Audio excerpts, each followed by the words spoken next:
I'm Alex Jones, host of Infowars Nightly News, and I'm also a documentary filmmaker.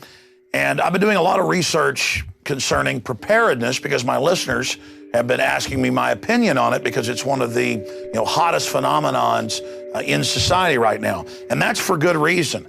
There is a social conscience or social instinct that all is not well in the state of the United States or the world. We see incredible degeneration in our economy thanks to the globalist. We see crime increasing, our prisons filled. We have 90% of the population living in urban areas and are almost completely unself-sufficient. If we have a Great Depression like they had back in the 1920s and 30s, it is going to be absolutely devastating. And so millions of people a month are buying guns at record levels. They're prepping, they're buying food, they're planting gardens. All of that is great. But an area I don't really hear discussed, or if I do, it's done in a very thin surface way, is location. Now, I've known enough to move outside Austin, Texas, where I broadcast my radio show. But I understand that I still live just a few miles from a major thoroughfare. And if society has any type of collapse or major disruption, every major city in this country will basically look like New Orleans in a very, very short period of time. And so that's why I personally am getting prepared with solar and with well water and rainwater collection and firearms. But I'm also getting prepared politically out there trying to wake up others, so that as these hard times unfortunately get worse, because the globalists have engineered it that way, that more people are awake and understand what's happening. Because the social engineers want us dependent on them. They admit that that's their plan. The question is, who's going to make it to that finish line before this accelerated collapse actually takes place and these larger wars that they want to start? Now, in the next hour, I want to break down with one of the foremost experts out there, Joel Skousen. He's written the book, Strategic Relocation. We'll put that up on screen, North American Guide to Safe Places, 3rd edition. But I wanted to have a visual guide to the book with the author walking us through this. Now, Joel, of course, his famous uncle wrote The Naked Communist, exposing that powerful elites were funding communism. Joel himself is an author, and he is the editor of the acclaimed World Affairs Brief, that breaks down things on a daily and weekly basis. He was also a Marine Corps fighter pilot who made carrier landings at night. We were talking about that before we started taping here today. Maybe at the end, he'll talk a bit about that, staring death in the eye, as we all do in one way or another. And as we talk about trying to get prepared and ready for what's already hitting us. You see, people now realize the New World Order globalism is real. And about 2% of the population is now trying to prep.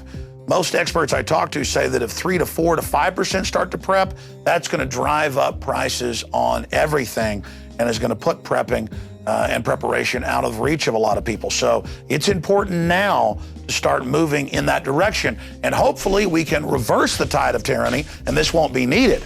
But if we don't reverse it, it's obviously going to be needed. So it's insurance that is also a way of life and self-sufficiency that all of our ancestors in every culture did, just out of hand. I mean, whose grandparents out there didn't have storable food and things like that and kept some money in the mattress? And we called them old fogies. Well, that common sense is coming back into style. So with us is Joel Skousen to walk us through his book in a visual format.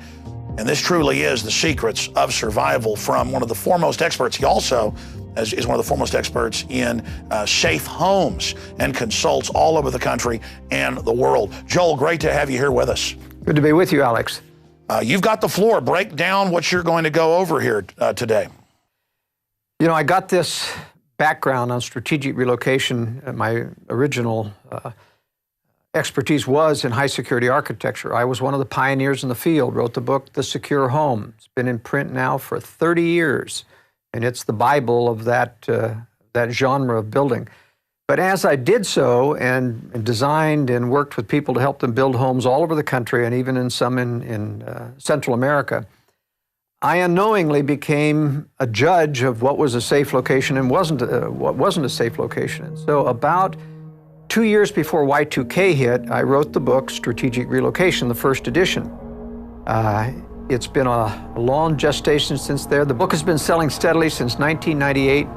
But since this new third edition came out, it has all new color maps of every state in the Union, provinces of Canada, all of the regional threats, charts galore. It's the analysis in this book, as well as the graphics, that leads people through a complete understanding of every state, helps them walk through the decision process.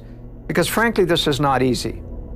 It's not easy because very few people can go and leave their jobs and go out into rural areas where there's safety. In other words, security financially is the antithesis of security in terms of location, because the safest locations are where there's very few people, very rural, and that's the opposite of what you need to have jobs. But what happened in Y2K, I was one of the advisors to Gary North when he was really pushing Y2K, and the world owes a great debt of gratitude to Gary for warning about Y2K. In fact, the establishment laughs at him now, but they took his warning, they fixed most of the problems, and didn't give him credit for the fact that he goaded them into it.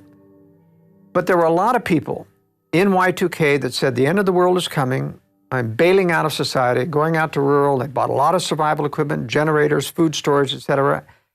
And when it didn't happen, it did happen. There was about 5 major events that the media covered up. But really, the infrastructure stayed together. And about a year later, I started to get calls from people saying, Joel, I hear you do consulting and strategic relocation. I'm out here in Podunksville, and I've run out of money. Self-sufficiency turned out to be a lot more expensive than I thought. What do I do? And I said, I hate to say this, but you got to go back into society. You got to reestablish your financial lifeline. And then you got to do this all over again properly, carefully, using contingency planning rather than just bailing out. Now, there are some people who can live anywhere, who can live off of a computer and who can go anywhere they want, live in a rural community. But even them, and I was one of those that did that myself, I took an airplane and I flew all around the country and I picked out the most idyllic spot in Oregon, the Hood River Valley, moved my whole family there. And then it came time, we had homeschooled them all, it came time to college, and I realized there's no way to give these guys a college education in Ruralsville. And I actually had to move the family back to another safe location that was near a metropolitan area so that I could provide education.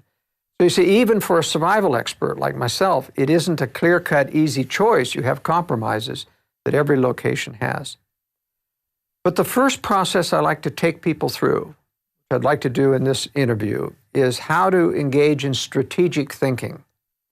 Most people, and I can't blame them, we're victims of the world that we live in, but we live in a world of illusions. Now, those illusions of prosperity have somewhat broken since 2008. But in fact, people still think that things are pretty good. Restaurants are full, the movie houses are full, people are still spending money. We have kind of a segmented selective recession, selective depression. There are people who are out of work, who are really hurting, who can't raise their money or their income to match inflation. And there's those people that are on the receiving end of inflation, 2 or 3 steps down from the government putting money out. But they live under the illusion of prosperity, that these things are coming back. Every night on the nightly news, as you know, the business people are always hyping recovery. It's just around the corner. They've been doing that for 2 years now. Still not here.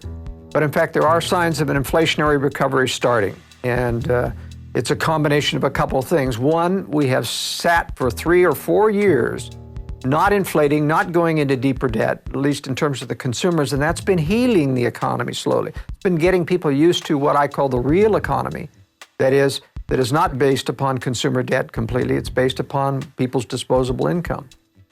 And at the same point, we have had consolidation of bad properties, bad values. These things are being liquidated through foreclosures, and all of that's healthy. All of that should occur. And in fact, the economy would heal if they wouldn't try to pump more money into it, recover. But I suspect, my analysis is that we're going to see one more bubble that they're going to create. And it's limited. It can't get as high as the previous bubble because we're facing what's called stagflation. The only tool in the toolkit for the globalist, for the Fed, is inflation. But they're limited because if they go much over 10% inflation, they start to strangle the people who can't adjust their income. And as that economy and the deflationary effects take over, it balances out the inflation and keeps inflation from getting to hyperinflation. To get to hyperinflation, and that's one of the biggest misnomers in our society, is that there's going to be hyperinflation. You really have to have two things. You have to have a fairly modest supply of money that you can double and triple fairly rapidly. We're well beyond that. Got a base in dollars worldwide of anywhere between $200 and $300 trillion. It's not very easy, even for the Fed at $10 trillion a year, to double or triple the money supply. Second thing is you've got to have an automatic injection mechanism where government increases everybody's income so that they accommodate inflation. That's what happened in Germany. They started taking over the payment of wages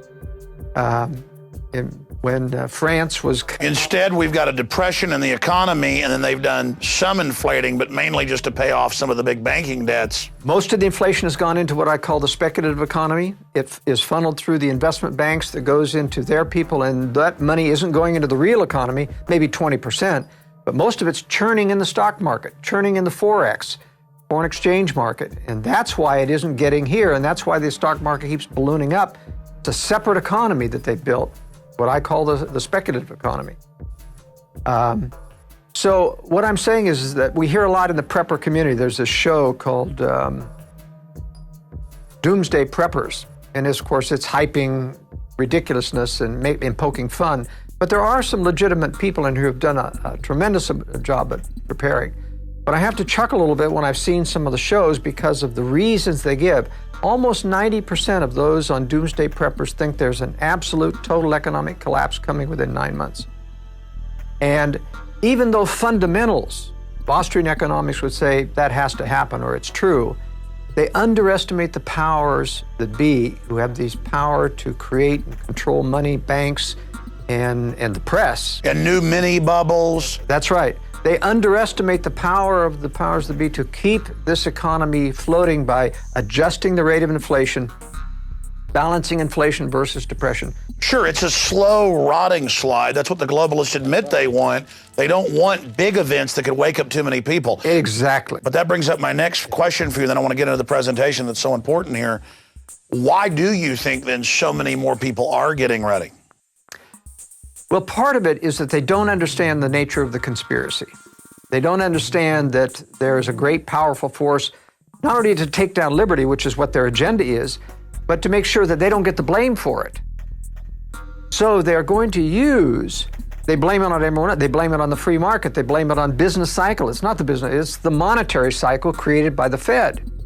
And ultimately, these people are going to escape blame because they're planning a war for us, a third world war, a nuclear war, which in fact will wipe out a great deal of the financial centers and let them to walk away and say, it wasn't our fault. What's the strategy on the Arab Spring and putting Al-Qaeda and Al-Qaeda light into Libya and all these other countries? The big agenda on that is a little bit complex, if you'll bear with me. They have dealt with these people for years, these tyrants like Gaddafi in Libya and Assad in Syria. They did rendition flights to Syria where they tortured. I mean, these people have known these are evil people, but they've never taken them down before. Why now? Why the Arab Spring? It isn't because of democracy. It isn't because they want those people free. In fact, they're not free. Egypt has yet to achieve any kind of freedom. Libya is still in factionalized infighting, not going to be free. You got a lot of Arab nationals and radicals, a lot of Muslim fundamentalists running this show. They don't have an agenda about letting people do what they want. So the real agenda here in terms of fomenting the Arab Spring is to create conflict that is going to allow them to rearrange the chess pieces in the Middle East. Right now in the Middle East, you have Israel as the rising emerging power surrounded by nations that have thousands of missiles that threaten Israel. Egypt, Syria, Lebanon, and Iran. So they're targeting Iran because Iran is the strongest boy on the block. They control, more or less, the other elements of the Arab fundamentalists, especially Syria, and Syria controls Lebanon. If they attack Iran, if they get Iran out of the picture, of course they know that Iran will retaliate before that attack is complete. That retaliation is going to give Israel an excuse to launch out militarily and bring the U.S. in, because the U.S. troops being in that area will get struck as well. Once we're bloodied, we have an excuse to come in. I think they're going to take down most of Israel's enemies in this next Middle East war. And they're going to neuter Iran, not by invading, because we can't afford another invasion. It would be very unpopular, like Iraq and Afghanistan is. But I think what they're going to do is not just go after the nuclear weapons or the nuclear enrichment center. There are no nuclear weapons in Iran. But they're going to use the same excuse to take out all the military infrastructure and take out a lot of the civilian infrastructure, bring Iran to a third world country, right now a second world country, and neuter it, get it out of the way so that it's not a problem. I think, in fact, they're going to take Syria down before then, only because if Iran retaliated, Syria will also retaliate. It has the most weapons nearest to Israel. Israel would take a tremendous hit. Their Arrow anti-missile system is not capable of stopping the thousands of missiles that Syria can put out there, combined with those in Lebanon. And if Egypt joins the ranks as well, it could be really devastating for Israel. So I think they're going to take Syria out before. That's why they're engendering all of this foreign invasion of supporting the rebels, and why they don't give Assad credit for anything, including a ceasefire. They continue to exacerbate that ceasefire, as you've reported on your news very, very well. And so getting the Middle East out of the way is just a prelude towards the larger war they want to start. But it's part and parcel of the larger war, because part of that is you've got to build, Russia and China, who are going to prosecute this war against the West, need to have an excuse so they don't look like aggressors. That excuse is being handed to them by our globalist leaders, by this intervention. The underlying cause of all of the intervention is the desire to give the West the reputation of the bully of the world.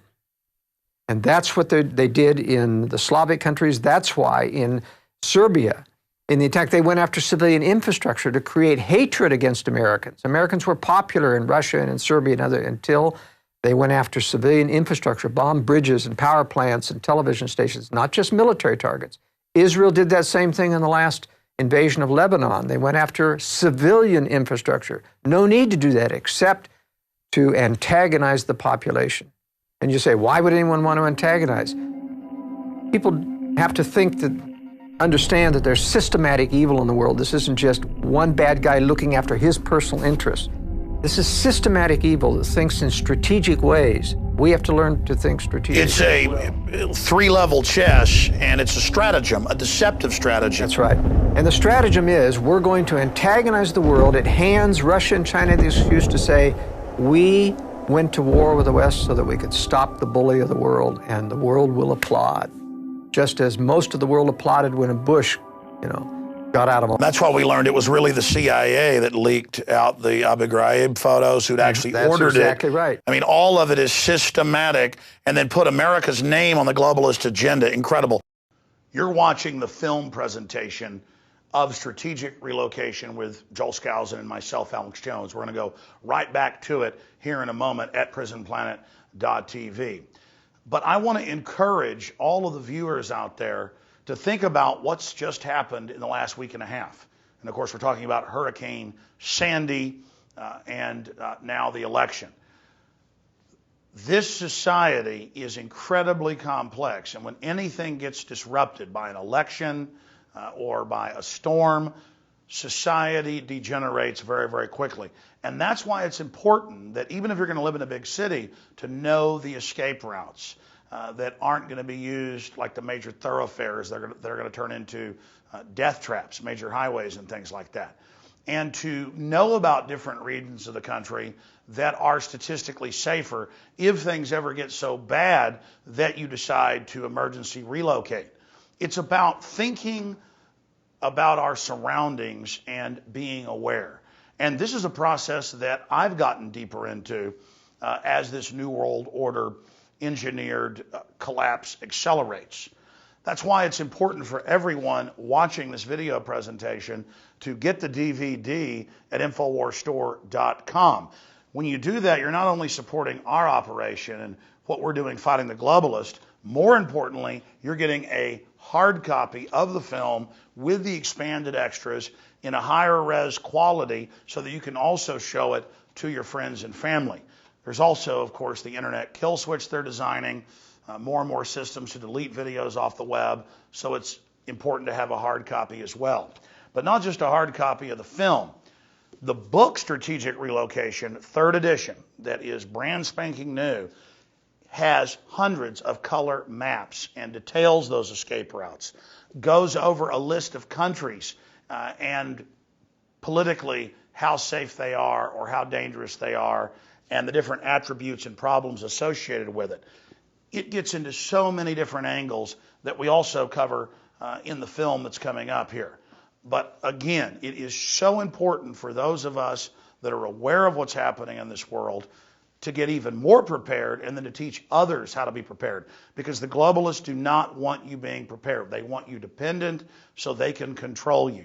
This is what Stalin did with the kulaks in areas of Eastern Europe when they took over, cutting off the infrastructure and making them starve to death in Ukraine and other areas. This is what Mao did with the Cultural Revolution and the Great Leap Forward from 1949 and on.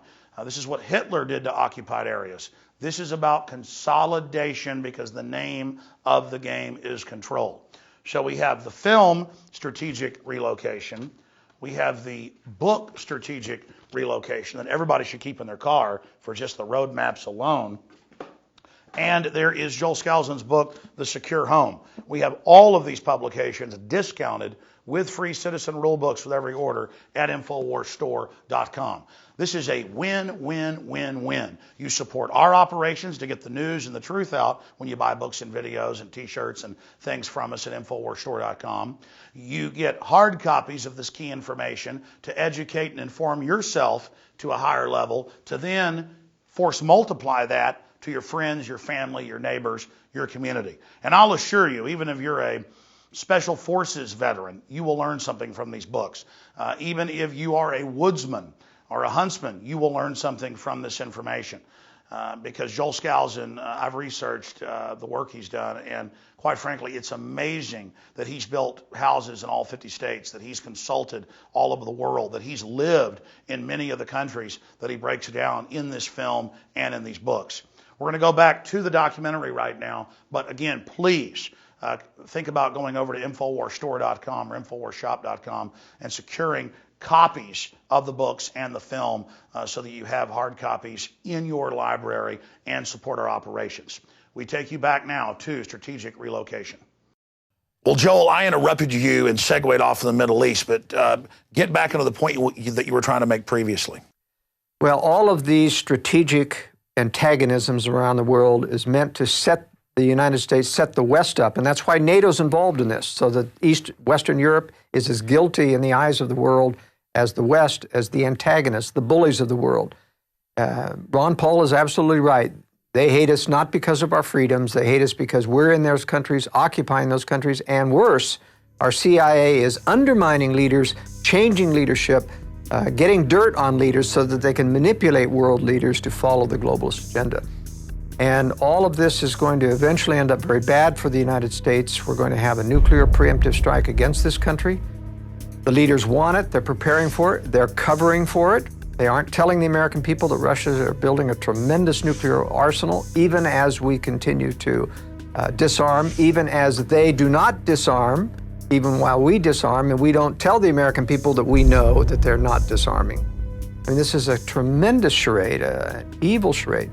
Our Western counterparts even took part in promulgating the phony fall of the Soviet Union. They knew that this was a fraud. They knew that the communists were simply going underground, that these were puppets like Yeltsin and Putin who still worked for the communist hierarchy. They knew, as anyone who in Moscow knows, you still hear the words, the party tells you to do this, the party says this. And they never even took the red stars off the tanks. They marched on May Day, recently, and break down for people then before we get into preparedness, because this is important just briefly, the different factions you see, because I look at your theory and your idea that they're planning to let the United States be attacked and then basically rise up this new, global order to, counter it. And it's not about freedom. It's all about this hegemonic control. But I see the underground bases.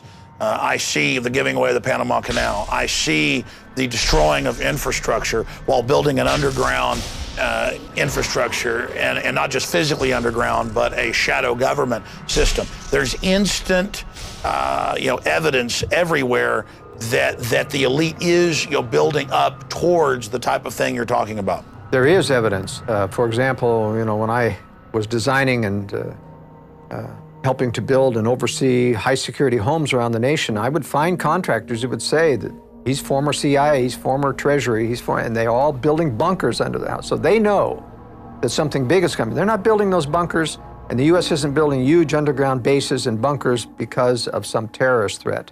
They know that a massive nuclear attack is coming. They want that attack to come.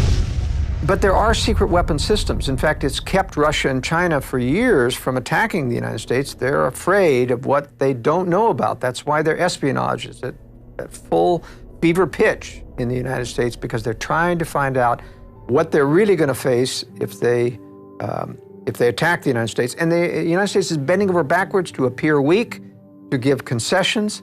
And you you hear some of these eavesdropping conversations about the Russians. Can't understand those Americans. They seem so stupid. They seem like, we're so easy to infiltrate. They don't realize, though, that our own government is laughing themselves, saying, they think that because they're only infiltrating one level. They're infiltrating really the stage-managed circus. And we don't capture and we don't arrest their spies because we want to make them feel comfortable that we're vulnerable, that we're easy to infiltrate. But in fact, there are sections that can't be easily infiltrated, and those are not being prepared to save America. They're being prepared only to bring out those secret weapons to prosecute World War III after we've been attacked, after we've been devastated. Because it's very simple. If the American military is intact, the Americans are going to rise up and say, go get those guys, let's prosecute this war and use our own troops to do it. But if our troops are decimated, then we come out and we say, what can we do? And our globalist leaders say, oh yes, we're no longer a military power. Our only salvation is join together with all the remaining nations, form a new United Nations, probably called the League of Democracies or something. And we'll make this militarized, and as a world organization, we'll go after Russia and China. Well, Henry Kissinger has said things like that. He said, faced with a big enough crisis, America will accept UN troops in Los Angeles. Yeah. And several of the globalists over the years have made these things that we have to get globalism by stealth. We have to fool people into accepting it. This is going to be the mother of all terrorist attacks. It's going to make 9/11, a government operation from beginning to end, look like a picnic. And they engineered, on record in hindsight, World War I to get League of Nations. That's right. World War II, engineered, financed, enemies built up to try to get it. And then they're going to use World War III. I mean, that's their plan. That's their program. That's what they do. That's right. So strategic relocation is a systematic way to think strategically in the future about how do I safeguard? And it isn't a doomsday scenario necessarily. I'm saying this is insurance, just like you said. You've got to be prepared while we fight to retain our liberty, while we fight to expose globalism. We have to realize we're talking about a very powerful combination of power, very powerful. They own establishment media. They own about 75% of congressmen. They have dirt on them. They can control them. They own almost all the judges at the appellate and higher level, even the so-called conservative ones, they have dirt on. Now, they don't control them on every decision lest it become obvious, but they can turn the screws when they need to, like when it comes up to exposing or ruling appropriately on Obama's lack of citizenship. That is never going to see the light of day. Why are they openly marching in with the chairman of the Joint Chiefs and the Secretary of Defense and telling Congress the UN gives us orders now? Obama writes letters saying, I take orders from the UN. He became the first president to sit on the National Security Council, violating Article 1, Section 9. Why are they being so naked in all of this right now, in your view? Well, it's naked to those of us who look at this, but if you look at what it looks like from the press, it's just a mention here and there, and they don't give it emphasis. If someone in Congress to really get up and say, this is a violation of the Constitution, there is no power, as Ron Paul has repeated, there is no power to take orders from NATO or the United Nations. They have no authority over everything.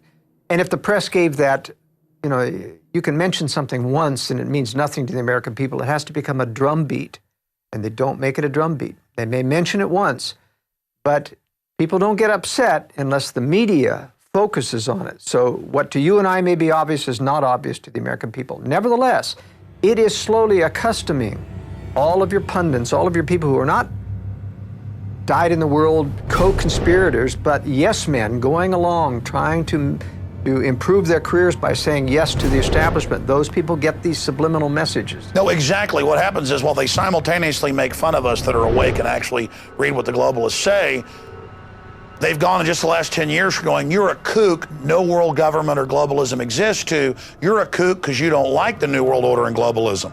And I'm like, well, wait a minute, you said it didn't exist. Well, now I'm bad because I don't want to embrace it. And so they're like, okay, the UN does tell us what to do. You know, what's the big deal? But it's benevolent. That's their message now. This isn't harmful. This is good for humanity, good for the environment. What they don't realize, and you know, the hotel I'm staying at has this big card on it, we believe in sustainable development. Have you got a clue that it's not about, I mean, who could be against sustainable development per se, but it's about the control agenda that's underneath sustainable development. It means they set the agenda. That's right. It means they control what and decide what's sustainable. And when you decide, when you find out and wake up someday what that decision means, no gasoline, no electricity at reasonable prices, then you're not going to like sustainable, or at least their version of sustainable development. And they admit it's sustainable, Maurice Strong and others say, is about controlling people. It's not about actually helping the environment or empowering people. It's about total control. Give us an overview now. Let's launch into it of what you're going to be covering here.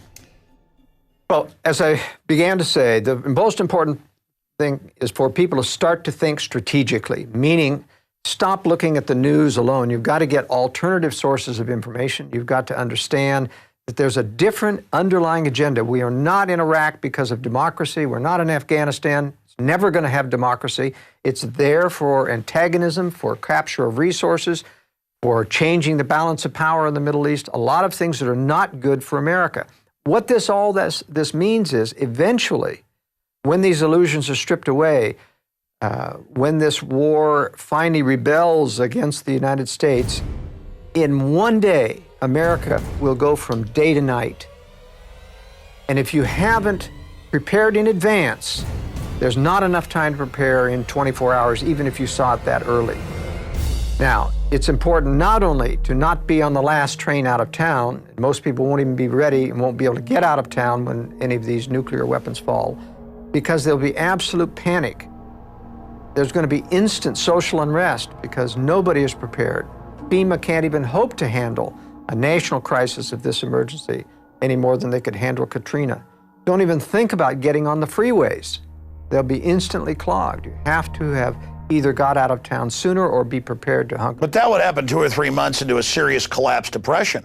I mean, if you go back as I introed, and I know you're going to talk about threats later, but if 90% of people were on the farm in the Great Depression and most of them self-sufficient, and now right at 90% are in the cities, and half of the 10% that are on a farm are self-sufficient, 5% self-sufficient versus 90% or close to it. And I was reading that 7 million people died of starvation or complications from malnutrition in the decade of the Great Depression. I mean, my God, if there was a true collapse depression, wouldn't need a nuclear attack on the U.S. It's true, but the reason they need a nuclear attack is that a depression wouldn't foment a globalist agenda. Whereas if you destroy a nation militarily and you feel threatened, then it's much easier for someone to say the solution is a globalist combination of power to counter this evil power of Russia and China. Basically, you attack and kill the old republic, pose as the savior. America runs into the arms of the New World Order. That's right, and that doesn't happen with an economic collapse. And besides, if you have an economic collapse before war, they get the blame. They don't want the blame. And you're thinking strategically how the globalists operate. What you've said does fit in to the stratagem that I see them carrying out. But talking about it, if 50 million people saw this video, that might stop them. It might. I mean, your work, for example, at Infowars.com has done a tremendous amount to influence, for example, the TSA, and they're bending over backwards to still continue to grow their agenda, but without offending as much. And they keep promising. They are afraid of the backlash that comes from knowledge, and that's part of the reason for my writing the book and part of the reason for going out on the limb, talking about issues that are sensitive, like conspiracy against liberty, about nuclear war, things that nobody in the mainstream, there's only 2 or 3 of us analysts in the United States that are openly warning that there's going to be a nuclear war with Russia and China. And we have access, the government has twice as much information as we do, and they're absolutely silent. In fact, I've had intelligence people from the Defense Intelligence Agency tell me we have orders never to criticize Russia or to reveal anything we know about Russia. Now, why would you do that? You weren't trying to cover for a nation.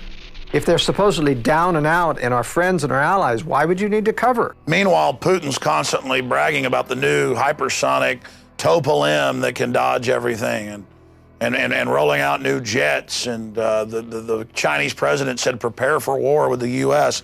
just 3 months ago.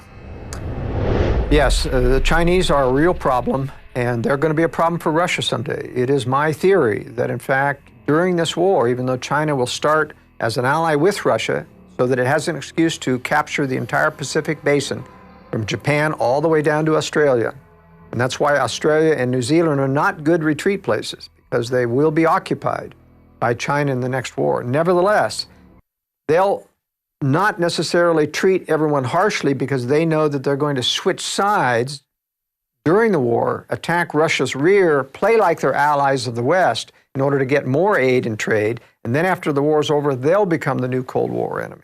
That's my theory. And so I think we're talking about three predator centers of power: Anglo-American establishment, Russia, and China. And they're not controlled by one another. They're independent predator centers. They're all each trying to develop their version of a new world order controlled by them. But they will make temporary alliances and induce one or the other to attack. That's what we're seeing. Well, exactly. They take whatever the most abusive form of social engineering is from the others and cobble them together. And the Chinese communists are always saying, it'll be our new world order. And the Russians go, no, ours. And then the Anglo-American European system, it'll be ours. And it's just a rush towards evil. Now, going back to strategic relocation, the major threat that we're going to face, and this is I take a great deal of time in the book talking about threats, because part of thinking strategically is understanding what the realistic threats are. And I'm not just talking about tornadoes and earthquakes or tidal waves. I'm talking about the longer-term threats that come mostly from what you correctly surmised is the movement of people into population centers, the urbanization of America, which, of course, the environmentalists want everybody urban. But it's totally short-sighted, because if everybody's urban, no one can be self-sufficient if you're urban. You can't grow enough food. You can't get your own water. But it's short-sighted if they really meant well. They admit in Agenda 21 that the plan is to have us in controlled areas, and that's why they're attacking the Amish and everybody. They don't want real sustainability. Yeah, I think that's right. They actually want people dependent on government. It makes them very much under their fist, and that's where we're all headed by being lured into high-rise, urban, eco-friendly, pollution-free cities. Well, it's not going to work out that way. The greatest pollution of all will be a stinking city that's cut off from food and water and starts to rot, and rot very rapidly. Now, you don't want to be part of a major metropolitan area when that happens. And so this is the crux of what I teach people in strategic relocation. How, because people mostly have to stay within population centers to earn a living, but how to prepare contingency planning so that you can get out into retreat areas and have the information, the forewarning signs to know how to do that. And that's really the only way to survive. Most people cannot get rural right now. They can't make a living. It's just impossible. So this is a solution for everyone. But let's talk about this major threat. The number one that I concentrate on is not terrorism. It's not natural disaster. It's not even government or war. The major threat is population density, because every crisis that threatens, even a local crisis, can turn exponential because of close proximity to other people who cannot help themselves. Even good people panic in a crisis. You don't have to be evil. It doesn't have to be just a Watts. When you have no food after 3 days, all of the store shelves are empty. If there's no water, it's exacerbated. If there's no electricity, there's going to be no gasoline. People are limited. You won't even be able to walk out of town because of the danger of threat from people interacting with other people. So population density is the major threat. And if you have that slide, I'd like to talk about this density. It's very interesting that you see this satellite map. This is derived from nighttime lights and then converted to black and white. But if you can see the detail here, this entire half of the United States has 3 to 4 times the population density of this area here. It's dramatic when you see all of the shading. You know, you drive through the Midwest and the farms and you see little farms here and there, but every one of these pixels and things are thousands of people. Now, this is the most populous and most dense area in the entire United States, and these 3 areas on the West Coast around Seattle, Los Angeles, and San Diego are also heavily, or San Francisco and Los Angeles are heavily populated. In a crisis, any crisis and where infrastructure is cut off, these people are going to start to migrate outward. There is nothing there. There's no job to keep them. Suddenly, everybody wants to be relocated strategically. And there's a lot of people thinking about it. That's why the prepper movement is so big. A lot of people can't do anything about it. I would say, I think there's a ratio of about 10 to 1. People thinking about preparedness versus those that are actually preparing. So preparedness has increased maybe tenfold in the past 2 years.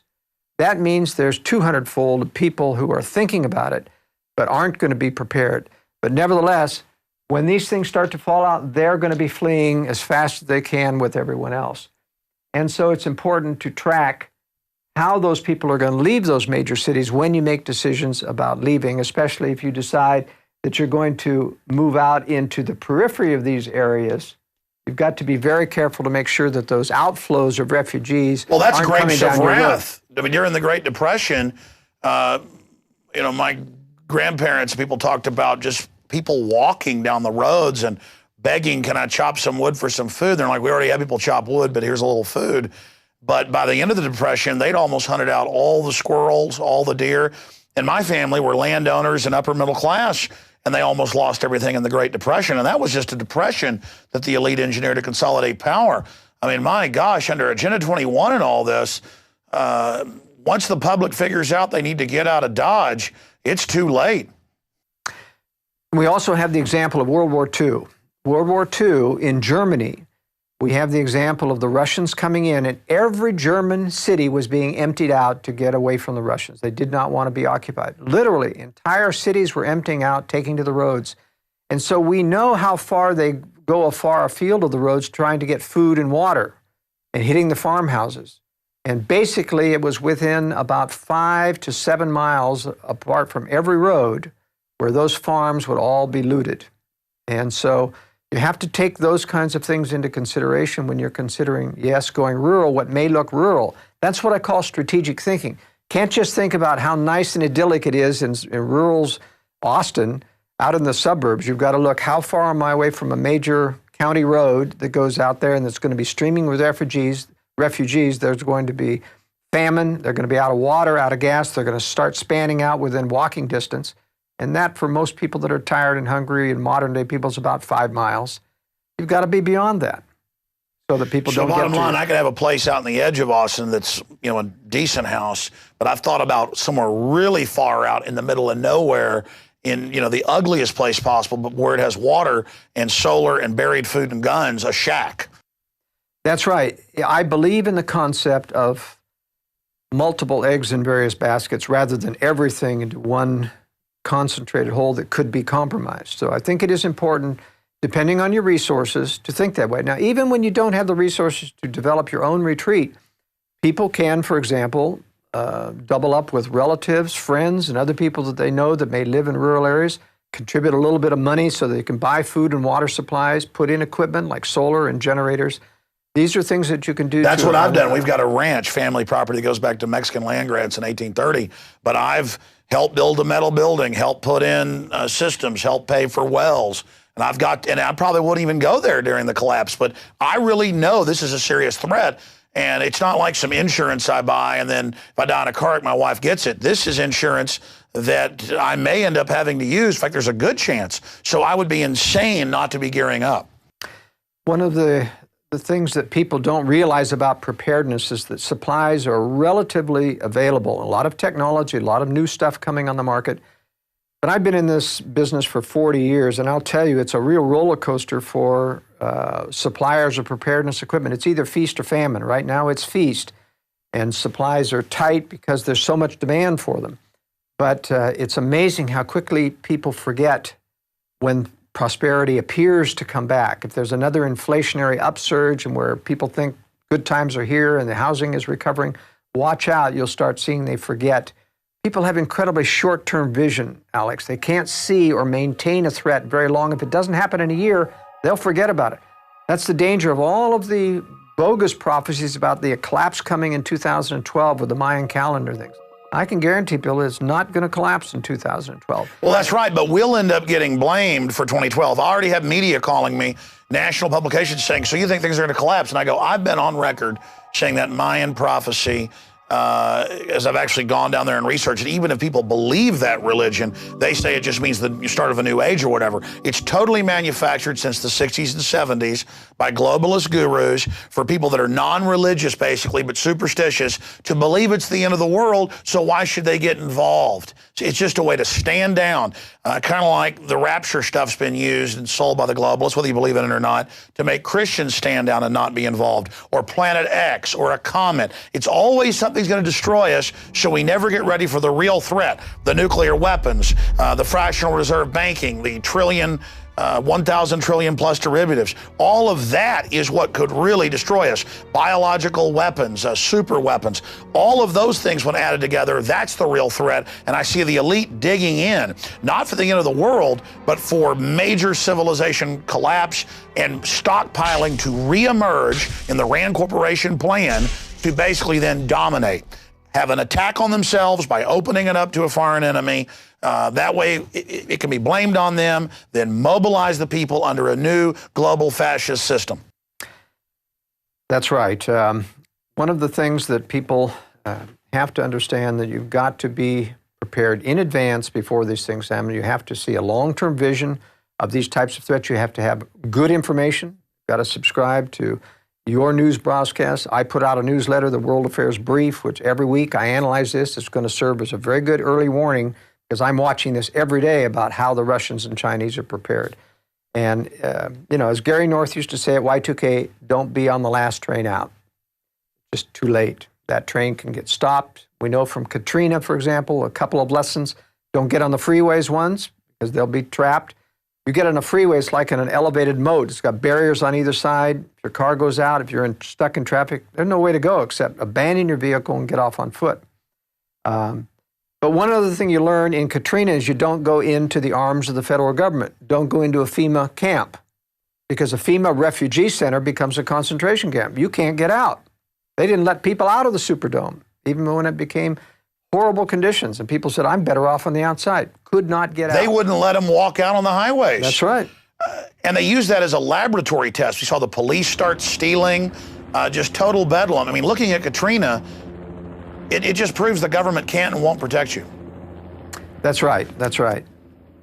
Now, there's also an agenda about cultural conflict brewing here, and that's one of the reasons why no matter how much they talk about amnesty and how that's going to guarantee the problem, doesn't. They know, in fact, it's a magnet. They won't close the borders. They never will seal the border. They want the cultural conflict that Europe is experiencing that comes. It's not only crime, it is the fact that you water down American cultural values, conservative political values, make sure that you can never win another election. So there's that agenda.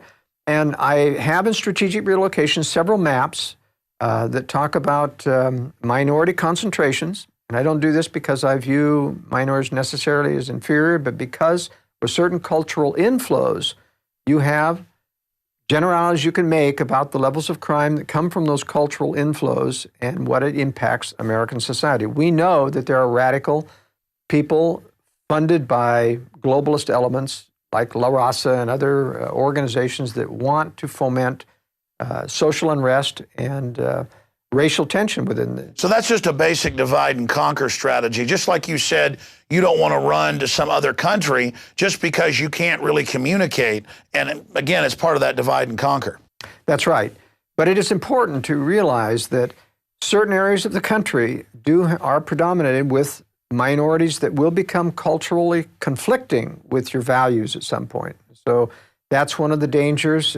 Because the media is going to be programming. It's just like Trayvon Martin, where it turns out the Justice Department had people inside there, that's now come out, trying to get a fight going, and they were editing the tapes together to make Zimmerman sound like he was saying bad things about black people. I mean, just incredible that the system was trying to cause some type of racial conflict. That's right, and there is that's going to happen. For example, the KKK is almost completely now staffed with agent provocateurs. They have northern accents. They're not Southerners at all anymore. If you see any of these television personalities representing the KKK, it's very clear this is not a Southerner. And you have these racial activists within the Latino community, too, that get these people out on the streets. This is not going to bode well for America, even though the person who's fluent in Spanish, I have many, many Latin American friends. I've lived in South America. I feel very comfortable with these people. I recognize, and the good Latinos recognize the coyotes, the people who are the predators, the drug dealers, the people who are giving them a bad name. And they're here in the United States and they're protected. One of my subscribers to my World Affairs Brief told me of an incident in Libby, Montana, whereby he got a Homeland Security brought in, I guess it was the police that captured a Latino drug dealer on the Indian reservation pushing. And he needed rehab and other things, and so he finally sent him on and back with a prescription to get into rehab, et cetera. He called up later one of his friends in Homeland Security about what happened to this guy, and he said, we released him. Now, he was on criminal drug charges, pushing and other things, had medical problems. They released him, and he questioned them why, and he said, we have orders to release them. So they're putting him back into society. Well, sure, that's like releasing the violent offenders, keeping nonviolent in to basically work for 25 cents an hour, displacing jobs outside. I mean, look at the big banks. Wachovia and Wells Fargo got caught laundering $378 billion in drug money over 2 years, and they got $100 and something million fine for that. So, I mean, there it is. It's just total. How does the drug trade tie into the whole globalist system? Well, there are many aspects of the drug trade, and the reason why the United States government or the dark side of the government is involved in the drug trade. One of those is to corrupt American morals. I think there's a Gramsci theory that explains why you're going to conquer a nation. If you're going to diminish the morality of a nation, you want to corrupt it through drugs. It's also a way that the dark side of government used to finance their black operations. CIA used to bring a lot of drugs in through Vietnam, whether it's body bags they were harvesting out of the Iron Triangle. In fact, former Assistant Deputy Secretary of State Richard Armitage used to run that for the CIA, that whole drug operation. And so this went to the very, very highest levels. We're now in Afghanistan harvesting a lot of the poppy crops, import, a lot of that's going to Europe. Plays into the global thing in three ways. One, corrupting American people. Two, financing black operations. And three, payoffs. They're able to control a great deal of the underworld. In Afghanistan, most of the payoffs come from drug money to all of the, when they buy off the Taliban, when they buy off the Iraqi opposition, for example, to make the war look like a success, they're using in-house drug money to do that that's harvested out of Afghanistan. Now, don't they mainly use Wall Street fronts where they just pump money and insider knowledge into companies to then use profit from the companies to fund black ops? They do that too. But then again, a lot of it now is just printed money. They've got to the point now where the money supply is so big they can print a few $1 trillion here and there. In fact, the CIA has a full set of U.S. currency printing plates. They've given a set to Moscow. They've given a set to several other governments. They're supposed to use it judiciously. But, we send suitcases with air couriers when we go into a country to bribe officials, suitcases of $100 bills. Well, it's actually pallets now. Pallets, I'm sorry, you're right. It's pallets. And that's why, that exit from Iraq going out to Kuwait, was just people with satchels full of money that they discovered.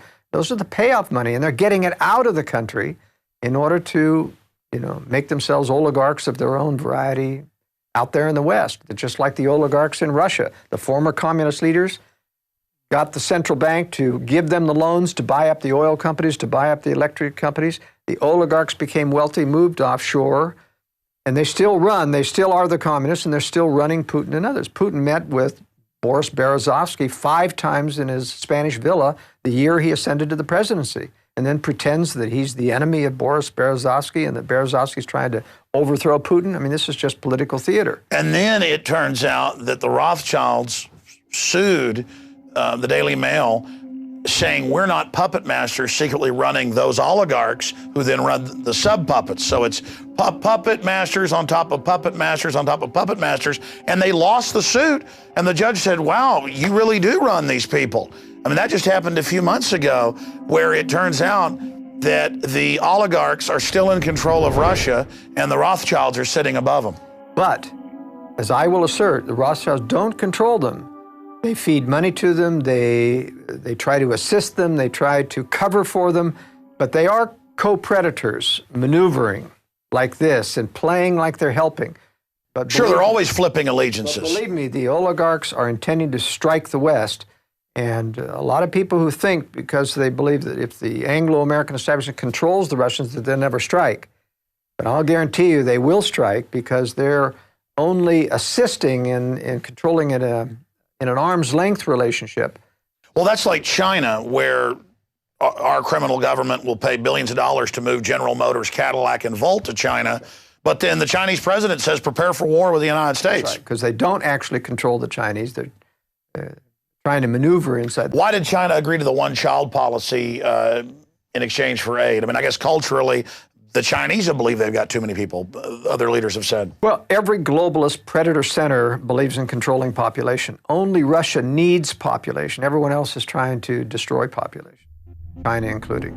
They've got an agenda to eliminate probably at least 3/4 of the world population. Well, I was about to say, from my research, eugenics is what binds the communist Chinese predators and the Anglo-American predators together. And from my research, everything is a eugenics-based obsession, both with the elite are looking for life extension and other things, but also it just codifies scientifically their innate hatred of fellow humans. Well, one thing that people listening to this presentation may get out of it, and I know a lot of people get discouraged and say, what hope is there if these predators are so powerful and we're going to have a world war and we're all going to be destroyed? Let me make it very carefully clear that everything won't be destroyed in a nuclear war. I had someone write me after our interview that we had just a few days ago and saying, well, gee, the Earth is going to be contaminated for 40 years after a nuclear strike, and so what use is there? I said, that isn't true at all. You're confusing a meltdown of a nuclear power plant, which has all these heavy isotopes that do stay and have a half-life that lasts even 100 years. They can be thousands of times more dirty than a hydrogen bomb going on. But a hydrogen bomb is relatively clean. It's just gamma rays almost exclusively, and they're dissipated within 3 days, 2 weeks at the max. Now, if there's more than one explosion over time, you might be in a shelter a maximum of a month. You can survive. The Russians intend to survive. The Chinese intend to survive. It's a matter of preparing. And a lot of people, have this apathetic, fatalistic attitude that I'm not going to prepare, I'd rather die. The problem is you don't die. You get sick, you wish you were dead, but you don't die. You continue to survive, just like Hiroshima. Believe me, with a nuclear attack right over a city, the people that weren't in the actual blast zone, 80% survived. It wasn't pretty. They went through hell. They survived. But wasn't that atomic weapon, of a more primitive design, and so put off more dirty? Even then, they survived, even though it was dirtier. The hydrogen bombs are much, much cleaner now. What I'm saying, it's imminently survivable. All you need is some protection overhead. What about neutron weapons? Well, neutron weapons are pure gamma rays, all right? And they're very intense. They're meant to radiate and kill. You get over 300 rads, and it starts to become fatal. And normally a neutron bomb puts out 1,000 rads per hour for enough to kill everybody within probably a 5-mile circle radius. So they're very dangerous. They will use some of those in a nuclear war, but it's the long-term residual fallout. There aren't enough rockets and warheads to cover everything and everything. Sure. I brought up neutron because it is perfect to keep the infrastructure but only kill the humans. And they claim that they decided not to build those in the late 70s, but from what I've been researching, that it's actually been built. The reason that doesn't work as a national strategy, though, is that you just need too many of them. You know, you'd calculate 5-mile circle radiuses all over the United States to how many thousands, tens of thousands of weapons. They just don't have them. So you can't overcome a nation with just neutron and leave the structure. You've got to decapitate the military so a nation wants to give up and not fight. That's what the Russians and Chinese are betting on. Decapitate the United States and everybody's going to give up and say, whoa, we can't defend ourselves without the U.S. military. Joel, what's the time frame after the United States is attacked? I mean, how far out do you see this happening, and how fast until the globalists reemerge and try to create this counter New World Order to Russia? That's a very good question. The timing is dependent on Russia and China being ready, confident enough to do the strike, confident enough of finding out enough about our weapon systems or stealing enough technology that they feel they can compete. I estimate that that's at least till 2020 and beyond, not before then. In other words, I think we have time. For example, China needs a blue water navy to control all of the area that they're going to do on the eastern Pacific Rim. They are intending to wipe out America's Navy with nuclear weapons, which are very easy to do to carrier task forces. Then they plan to move theirs out and replace ours. A lot of people complain about my theory saying, well, theirs are just as vulnerable as ours. Not if the U.S. has been decapitated. Then it's a non-nuclear situation and you're back to maritime strength. That's what the Chinese did. They're at least 10 years out on getting a full blue water navy. Their 4 aircraft carriers won't be completed in 2021 to 23. Now, I'm not saying that I can guarantee that the strike won't come before then. People ought to be prepared well in advance of that. But Russia and China, Russia is going to be ready much sooner then, but they are really up on nuclear missiles. They have hundreds more nuclear missiles of the newest Topol M variety that they have deployed in underground bases like Yamato Mountain, which is a complete underground factory system. Well, that's my next point, and then I want to get deeper into your overall analysis and actual regions and show some examples of some of the death traps that are out there like New Jersey, New York, Southern California. The main reason that I think your research has a lot of credibility is because it's one of the only theories that fits into what I see. The Chinese, it's in the news, are going crazy building underground bases. Never in the Cold War do they do this at this speed. The Russians, giant bases underground everywhere. It even comes out in the press that they're just dumping massive amounts of money into this. The Swiss, who've got 2-year supplies for their whole population, are expanding programs. All over Europe, the elites are publicly moving to islands and preparing and building bunkers. You know, you're in that business. You say you've never seen it expand like this. And governments are digging in, and COG is expanding and stockpiling. They are racing, and people say, well, that's because 2012. Oh, or that's because of the comment. And all this made-up crud. And then you've got the seed vaults and at the North Pole and other places, and you've got DNA arcs and all of this, and the Rockefeller Foundation heavily involved in this. They don't just build infrastructure and do things for no reason. So why are they engaged in something much bigger per nation in these power blocks than the Manhattan Project? I mean, obviously they're getting ready for something big. And I mean, is it a race-specific bioweapons? Is it a nuclear war? All I know is they're gearing up for something big. Well, I can tell you that race-specific bioweapons are very chancy still.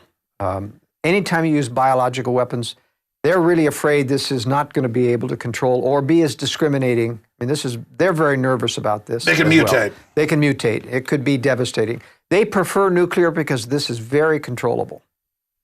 They know exactly what nuclear fallout will go, what it's doing, and how to protect against it. It's relatively easy to protect against. That's what they're doing. Now, as to them preparing at a feverish pace and having been doing so soon, it's because their timetable as to when this war was supposed to be about now. In other words, they were planning on inducing Russia and China to strike as early as now, and it just hasn't worked. It keeps prolonging. They were doing major disarmament in the 1990s, PDD 60, where President Clinton came out in 1997, told the nuclear establishment in the United States to prepare to absorb a nuclear first strike and not launch on warning. Meaning, you may think you got the the launch procedure and all, but you're not going to get permission to launch. That's, even our military today say, no, we've got the procedure for launching on warning and for retaliating. I said, yeah, but you can't do that without permission. You're not going to get permission. Well, that's right. Don't they have to give them the authentication code to then let them? So they don't really have it. They don't really have it until the White House releases the... And when did they change that? Because at one time they did, right? That's right. And they changed that, so they've withdrawn all... Wasn't that under Clinton? Yes, it was. That was a big furor when he took the launch codes off the subs. That's right. They had movies about how the sub commanders are bad in Hollywood just to even sell that. What we're going to do in preparing for that war is important. It is survivable. People need to prepare, but they have to get outside blast zones. Again, you're watching Strategic Relocation, the film presentation based on the book Strategic Relocation by Joel Skousen. We're going to go back to this presentation here in just a moment. I just wanted to encourage prisonplanet.tv viewers, subscribers, who've made so much of this possible, to be sure and also download a copy of this presentation and give that to your friends and family, or even better, get the high quality DVD with the expanded extras that we're not able to show you here tonight. I don't like how I said that. Or get the DVD, which has the expanded extras that deal with securing your home and that dovetails with the book, The Secure Home, written by Joel Skousen. Also, we intend, as a public service, to post this to YouTube at the Alex Jones channel, and I'm sure Change the Channel and others will want to post it as well. And so I hope those of you out there watching this on YouTube will support the author, Joel Skousen, by buying his books at InfoWarsStore.com. But more importantly, support yourself in having these Bibles of preparedness that any home is incomplete without. But regardless of what you do, take this YouTube video or other video system that you're watching it on and send the link to friends and family, because the globalists do not want us prepared. Because if we are prepared, they're not going to be able to domesticate us and fully take over. Agenda 21 is about driving us all into the compact cities. We've all seen the UN maps that Congress was shown back in the mid-90s. And now we see those maps being implemented where half the country is completely off limits. Another 40% or so is very restricted, and less than 10% is, quote, free use. This is global world government zoning. They just had the Hurricane Sandy. And I saw on local Fox News, the environmentalists said you shouldn't be able to rebuild because buildings are bad on the beach. Well, it's about insiders only being allowed to build.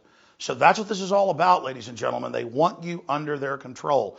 And sure, even if you can't move to the safest zones in the U.S., there's a lot of options broken down here in this film and in the books. You can move to safer areas per capita outside your city.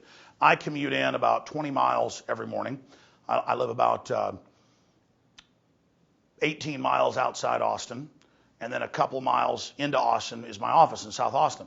And that's not the perfect place, but Joel Skousen, in his book says the Hill Country is one of the safer areas, or the safest area per capita in Texas. But still, it's not perfect. But before I'd even read his book, I'd done my own research and decided that that was the safest area. And that's where a lot of the elite were moving as well. And sure enough, in my own research, dovetailed with his. But here's what's amazing. He knows areas all over the country because, again, he's built homes all over the country.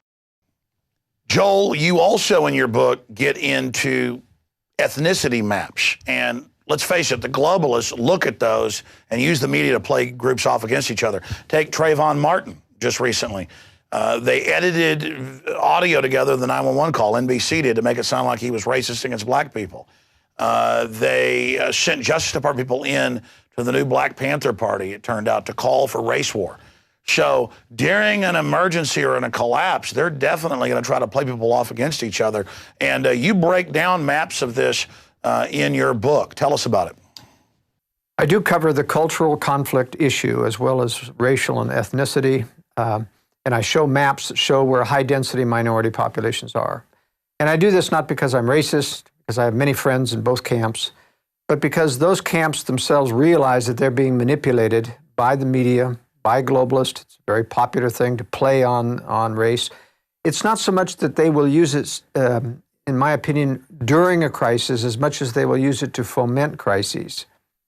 And they have for many, many years used the illegal alien. Whenever you get a strong movement in conservatives against giving amnesty, they hit the streets. Somebody's pushing those people out on the streets. ICE goes and does a raid and then they show all these kinds of pictures about the poor family members that are getting deported and little children are being left behind. This is meant, of course, to change law, to diminish one's ability to close the borders and have but ultimately, I think it's wise to stay away from large, interculturally mixed communities, which can be used in a crisis to turn against you or to play one race against another. Well, that's like the gangs of New York. It was all white people, if you go back 150, 200 years ago in New York, but the big city crime syndicate was always playing different groups, Irish off against English, Polish people off against Germans. I mean, that's what the British great game is divide and conquer. I mean, it's just that simple. And I notice on your map, though, population density is also where you have those big conflagrations of different racial groups. So it's pretty simple reading your book, and I can tell there's deep research because I've done research on specific areas, and wow, this is accurate. I mean, just amazing. But as you've told me off air, it's decades of research you're already doing, just basically concentrated down into one book. Yes, and it's important that people get ready to exit the high-density areas. That's where all the crime is. That's where all the regulation is. That's where all of the high-density urban planning is. That's where the racial tension is. People just have to plan on getting out of high-density areas. Now, for the people that can't, of course, there's the strategy of living near the periphery of those things so that you're at the least density ring. You can commute into it, get out of it. We'll talk a little bit more about that, about strategy. Let's talk now about picking a safe country before we get to the analysis of North America. I get a lot of calls, Alex, about people wanting to leave the country. The basic philosophy, their line of reasoning is, this is where the globalist leaders are. This is where the bad guys are. They intend to do many bad things to us. They're getting ready to lock people up. They're building concentration camps. I got to get out of the country. And so let's talk about a little about international retreating and what are the various options and opinions and problems. One of the problems is that all of the international websites about retreating to foreign countries are run by expatriates. Expatriates are people with money who have left the country, living the high life in Costa Rica or Australia, New Zealand. And it's a very deceptive point of view because things aren't going to be like that in a crisis. You have to look strategically, think strategically about what's going to happen to these nations when a real crisis, and are they going to be reacting the same to Americans in their presence as now? So let's look at this map and talk about some of the regions of the world. This is a world population density map, and you notice how high the population density is here in the Far East, in the Southern Belt, in India, China, Indonesia, all of these countries. Extreme high population densities. This is not where you want to be. It's a very bad place. Europe is also a crown jewel of beauty in the nation, but it's extremely high density. I had a call from Czechoslovakia asking for advice about how do I implement strategic relocation, or have you done advice about Europe? And I said, no, it's really a lost cause. Too high density of population to survive there well in a crisis. You can also see in the Americas how you have the high population density in the East. Mexico is very, very high density. So is Costa Rica, Nicaragua, Panama. This is the band here from Venezuela to Colombia, Peru, and Ecuador.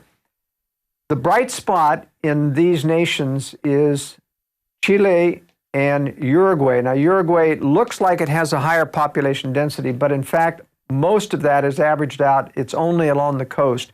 Very low population density here. These two countries are fairly free market and amenable to people.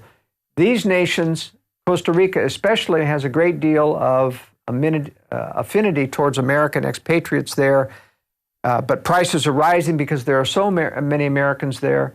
What people don't realize is that in Latin America, almost all of the educated intelligentsia, bureaucrats in government are Marxists, and they hate Americans, especially after George Bush.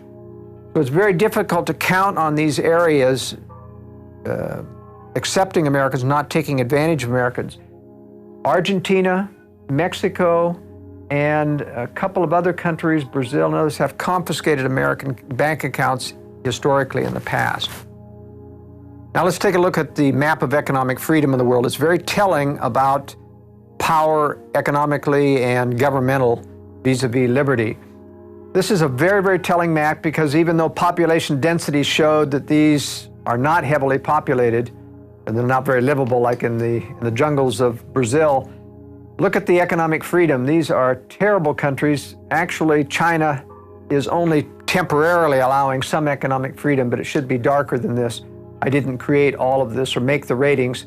But look at Mexico, very, very highly regulatory. Costa Rica is a little bit better. Panama is a little better. Venezuela is very bad. Colombia is bad. Peru is bad, or Ecuador is bad. Peru, less bad. And Chile is almost white. Chile's the best nation of Latin America if you're going to migrate.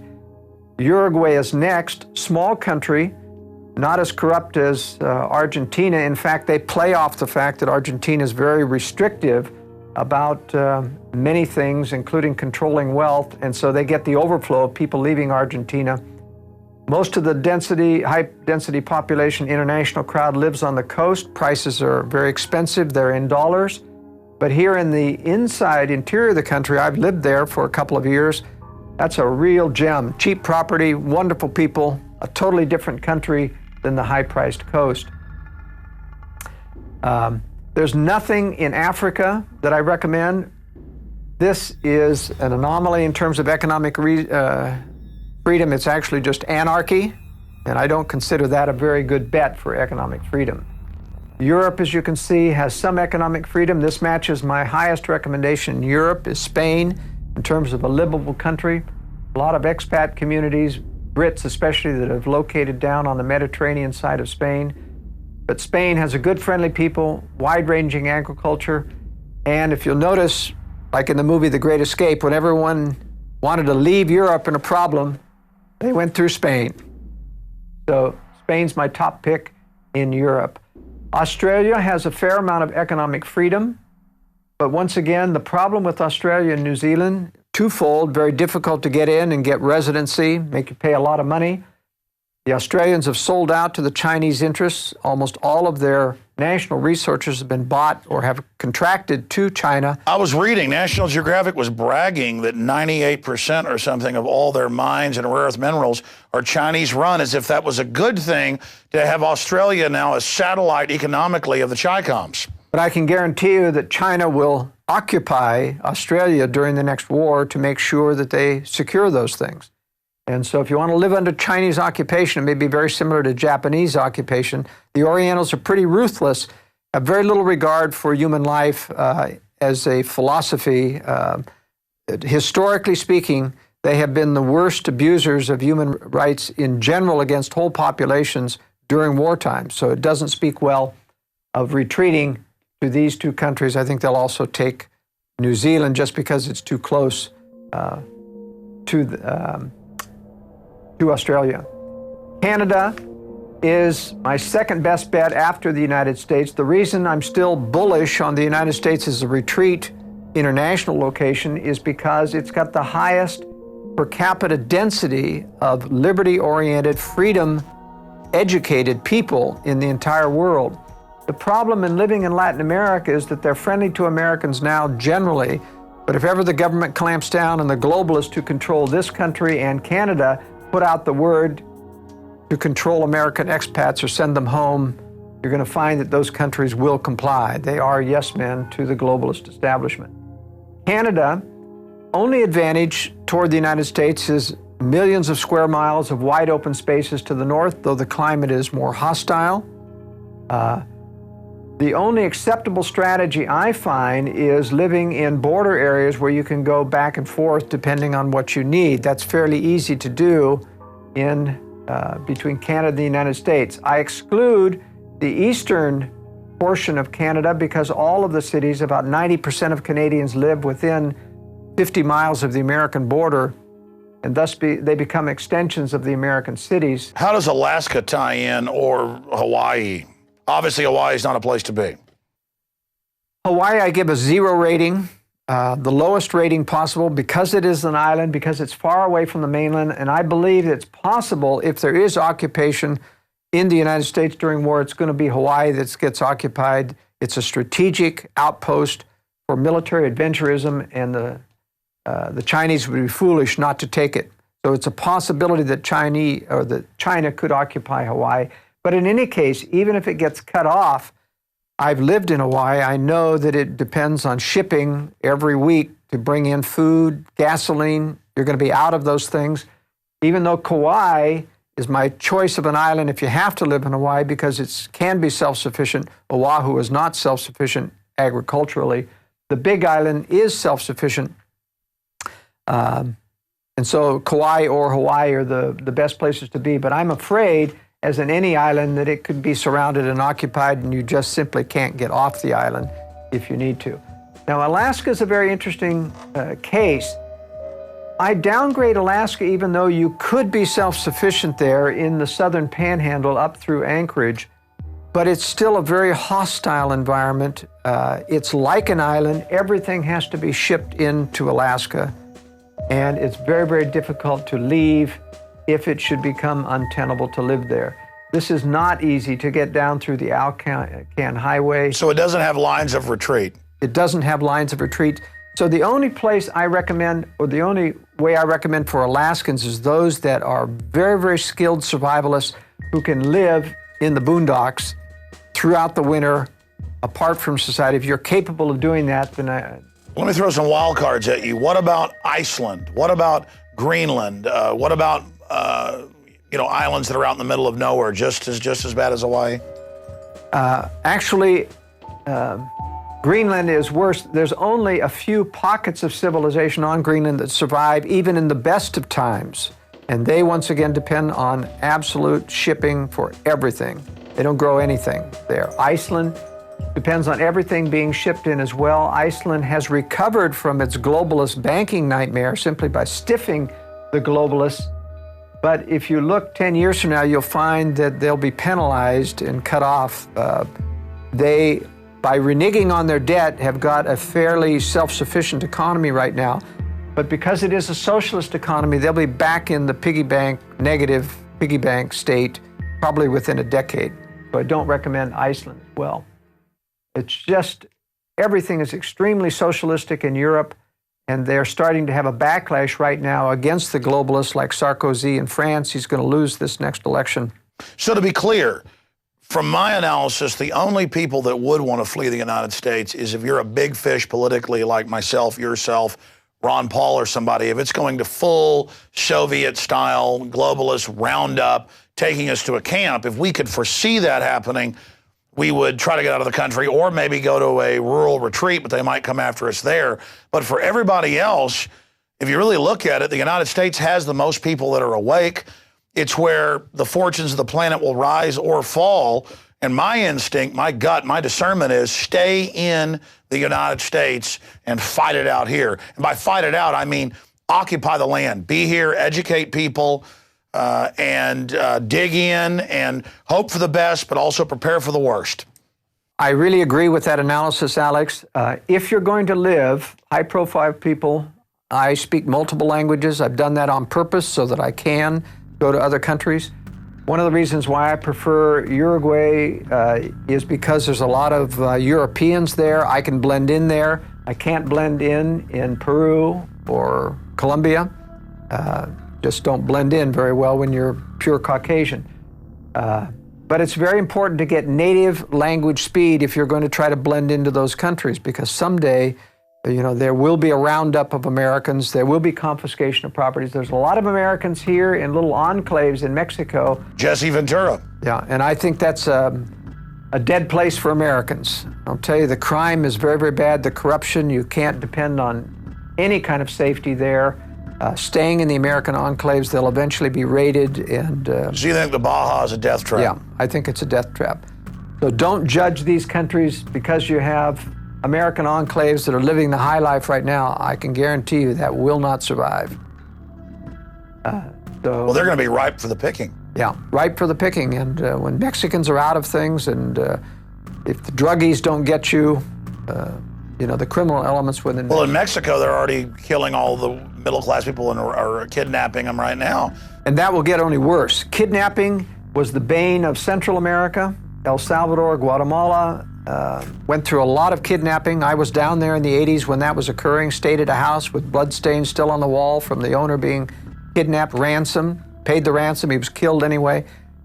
Believe me, this is kidnapping haven, and it will happen once again. It has only just begun. And just to be clear, your knowledge in these subjects is amazing, because I do deep research. I'm obsessed with knowledge. And so much of what I read in the book that I have firsthand knowledge of is very accurate. Like you rate in Texas, the hill country, which I chose outside Austin, is not perfect, but if you're looking at Texas, that's one of the better places. That's right, and we'll cover that. We're going to talk about Texas and give you some examples of specific states. We have the map on the corruption index on internationally. So here's the map on the corruption index internationally. What I want to point out to you in Strategic Relocation, there's lots of maps like this in the book. This is almost identical to the economic freedom map. In other words, there's a high correlation between economic freedom, of which you see very little of. The dark areas are the unfree areas. And you'll notice here that the Sudan is not, has a high level of corruption, and that's why it was an anomaly to be economic freedom. It's the corruption and the anarchy there. But that's about the only analogy. It's like Los Eisley Spaceport in Star Wars. That's exactly right. That's a very good analysis. Okay, from now on, let's move into analysis of the factors that we discussed. Let me discuss something about the organization of the book. After we cover section 1, which is about how to find a safe nation, then we go into an analysis of North America, which is my preferred area for North Americans, because they blend in. Even though we're going to have a great deal of tyranny here, our chances of being able to blend in, disappear, go underground are higher, being that we have a great, many millions of people that can help support us in that. So what I do is I go through the various threats that you face, and we talk about climate. These are preferences of what you want to live in terms of wind, if you want wind power, how to look for those things. There are maps in this book that cover every one of these details. We talk about the economy. We talk about crime. There are crime statistics. We have ratings of every city in every state on crime, and we talk about the different types of crime that there are. We talk about natural disasters. Let me show the map on tornadoes and hurricanes to give you an example of graphics that we have demonstrating a natural disaster.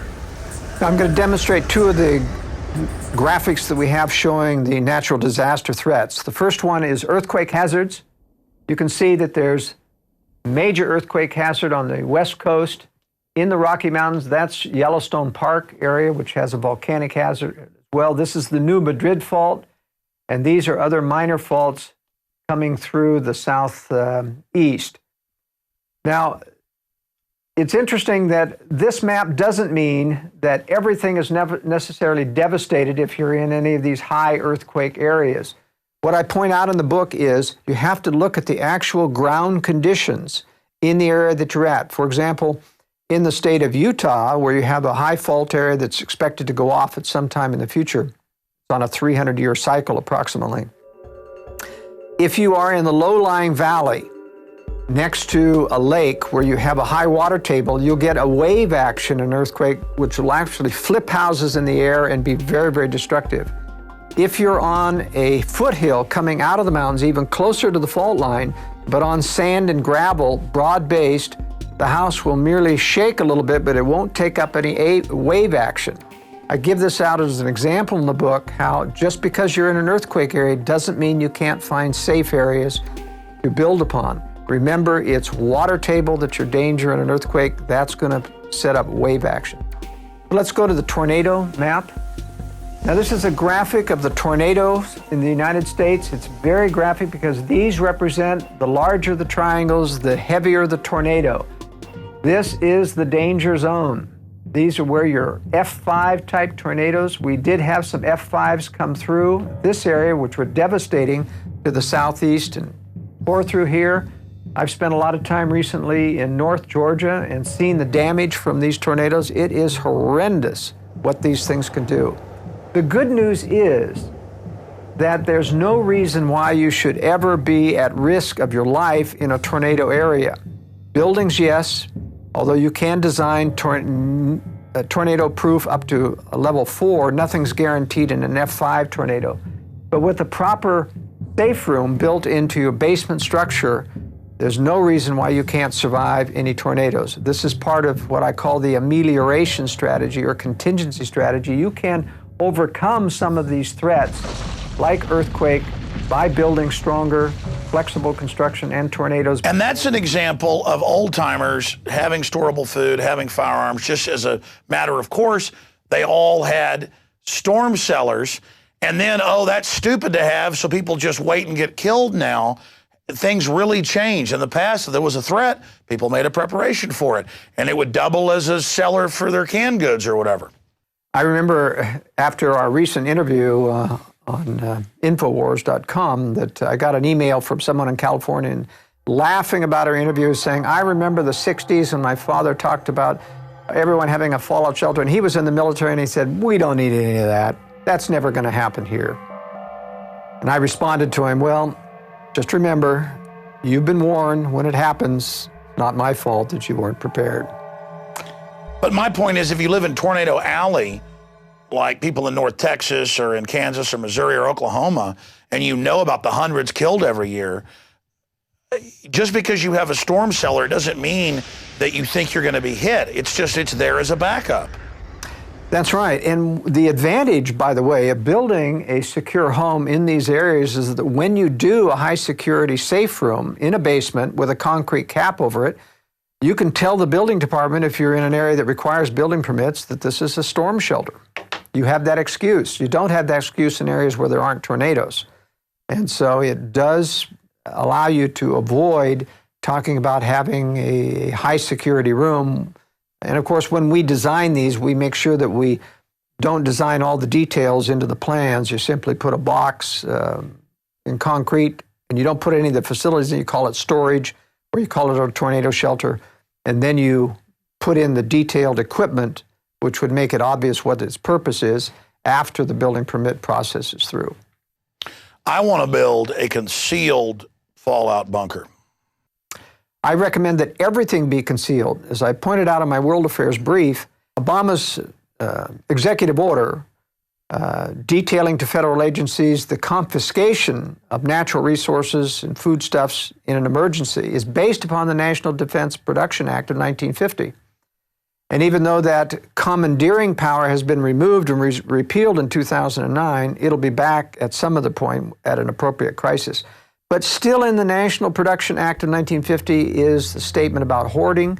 If you are caught storing food or having stored food after it's been declared a scarce resource, you're guilty of a year in jail or a penalty of $10,000 a day.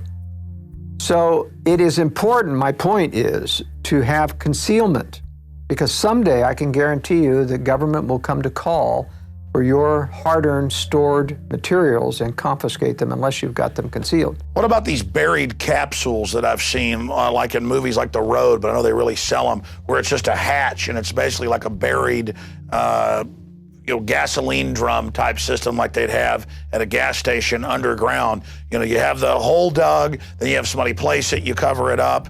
I mean, just for absolute emergencies. Is that one of the more inexpensive ways?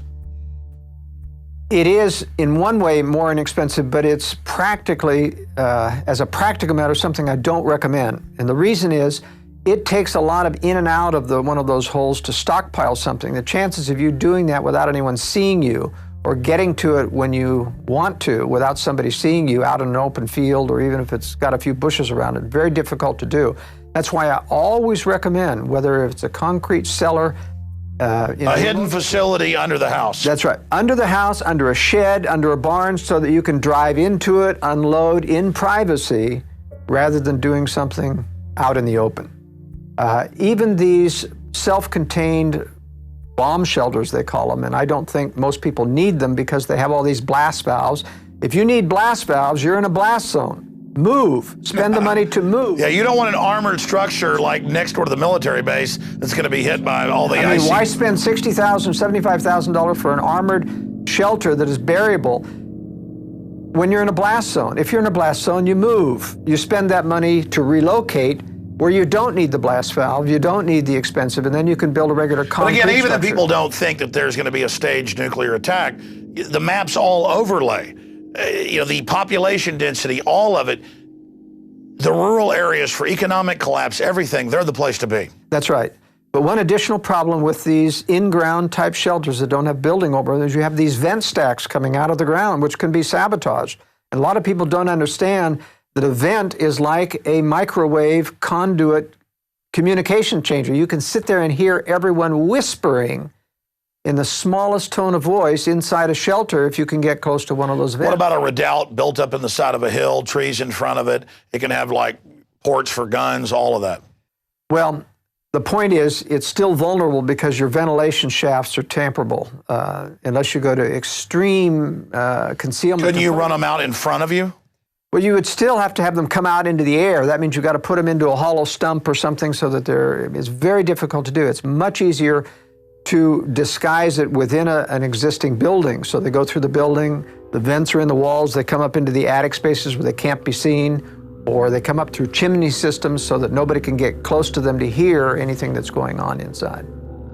What's a moderate price one versus the high ends you've built? People can build in a basement structure underneath a garage, for example, with a thickened slab, the basic structure for less than $10,000. All right, so the other threads that we talk about in the book, and remember in this section of the book, we're taking each of the threats expansively, talking about how do you ameliorate the threat, et cetera, which states have threats. And then when we get into the state analysis, which is this next section, which is the biggest part of the book, we give you a summary rating for every one of those threats so that you've talked about them in general and crime in general and what the various statistics. And then when you decide, all right, I'm going to consider going to Idaho, what do those threats look like? You have in this book an example of, and let's start with California. Whatever you do, get some food, get some water, learn how to use a firearm, and most importantly, get your mind right, get your heart right with God, and meet like-minded people in your area that understand we're under a private, corporate, tyrannical world government that wants to bankrupt us and wants us in compact cities where they can forcibly inoculate us, take our children, put us in re-education camps. That Army manual 4 months ago got declassified where they call it re-education camps, even using the authoritarian term. First it was 1 billion bullets they bought this year, then 1.2, then 1.4, then 1.6 billion bullets. TSA checkpoints, it's all happening. It's all unfolding, and it's getting worse and worse and worse. The federal courts are ruling they can put cameras in your yard without telling you, without warrants, or police dogs can come break in your house without warrants. I mean, it's crazy.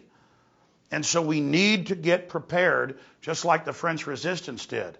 We need to understand we're dealing with very, very dangerous people, and we may have to go underground if they stage a nuke or something and blame it on domestic groups and try to come arrest everybody.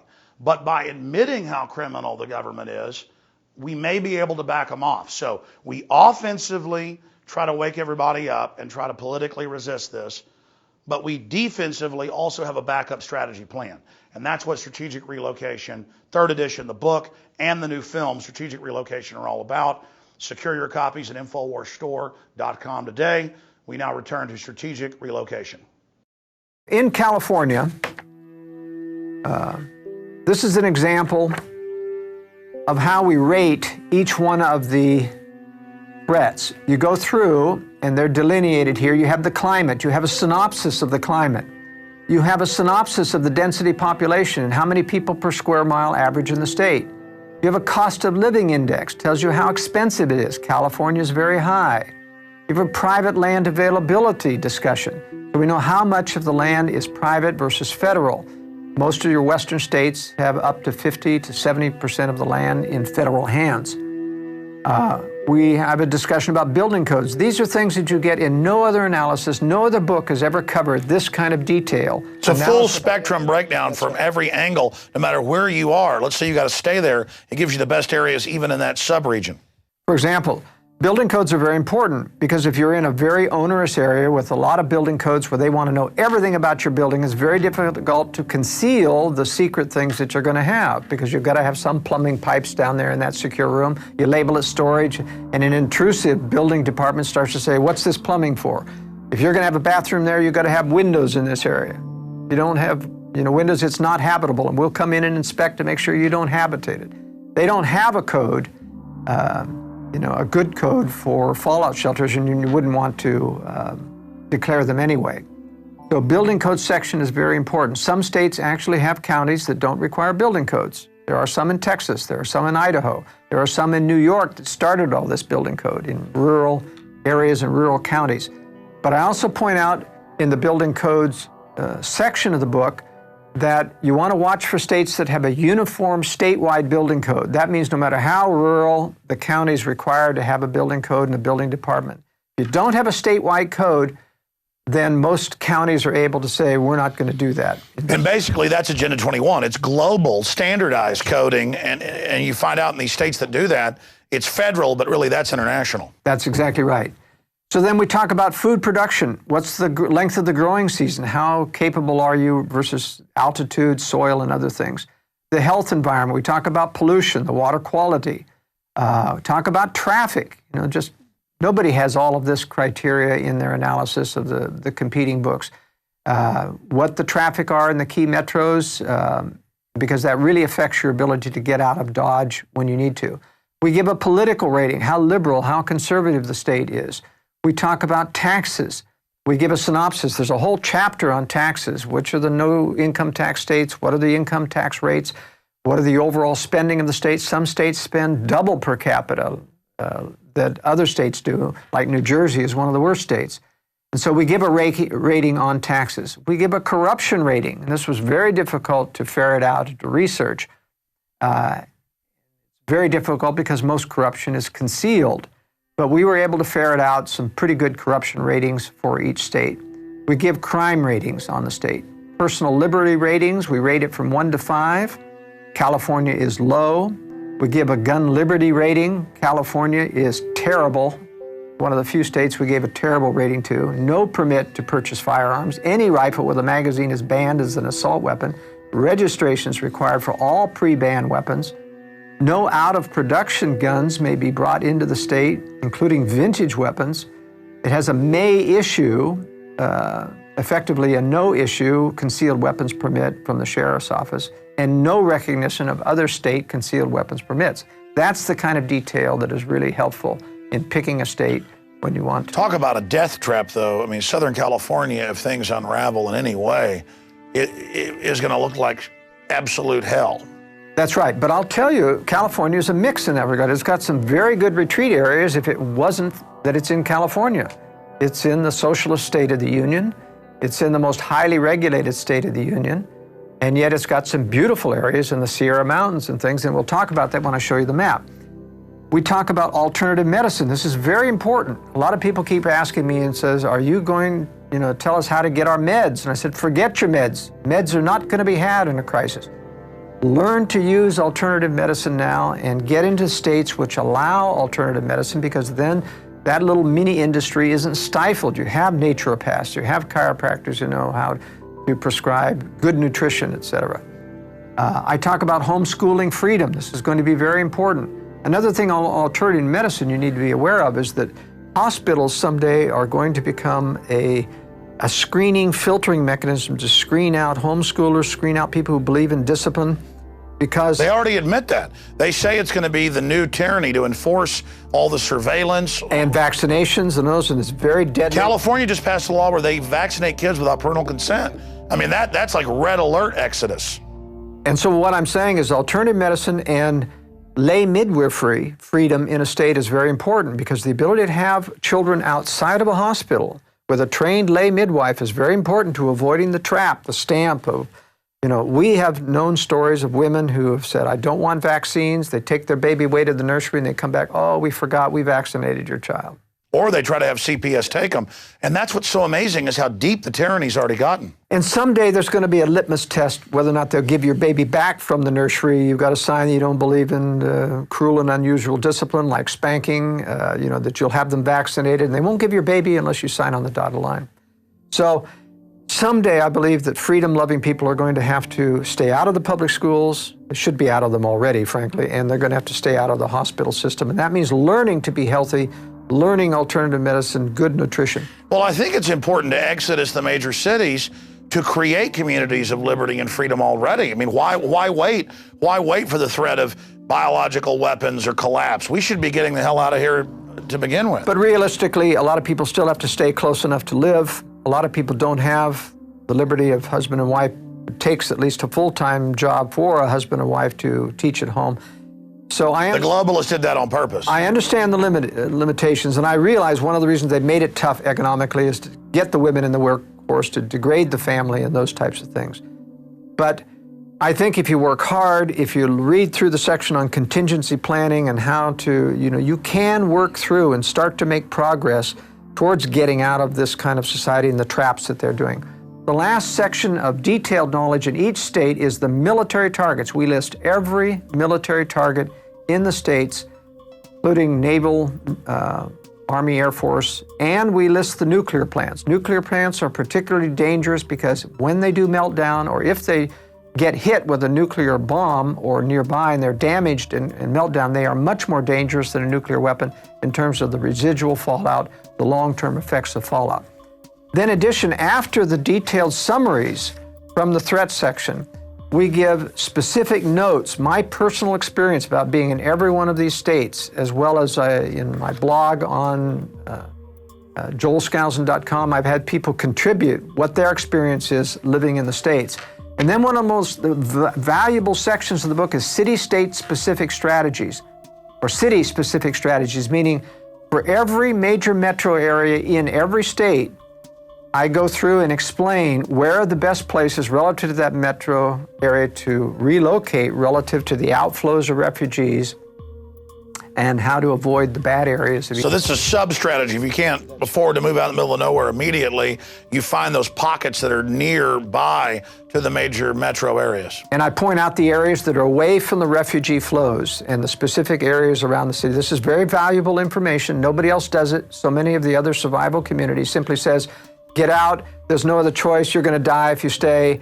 I have to be more realistic. I've lived with this. I've worked with people for 40 years, consulting and building residences. I realize that even the best intentioned person who believes like you and I sometimes can't leave, and I want to provide the information that allows them to survive. I need to be in a major city to be able to find a pool of skilled people to do what I do in the media, to be on the offense, not just on the defense, but you're on the offense while you're building the defense as well. That way you're not all offense or all defense. Exactly.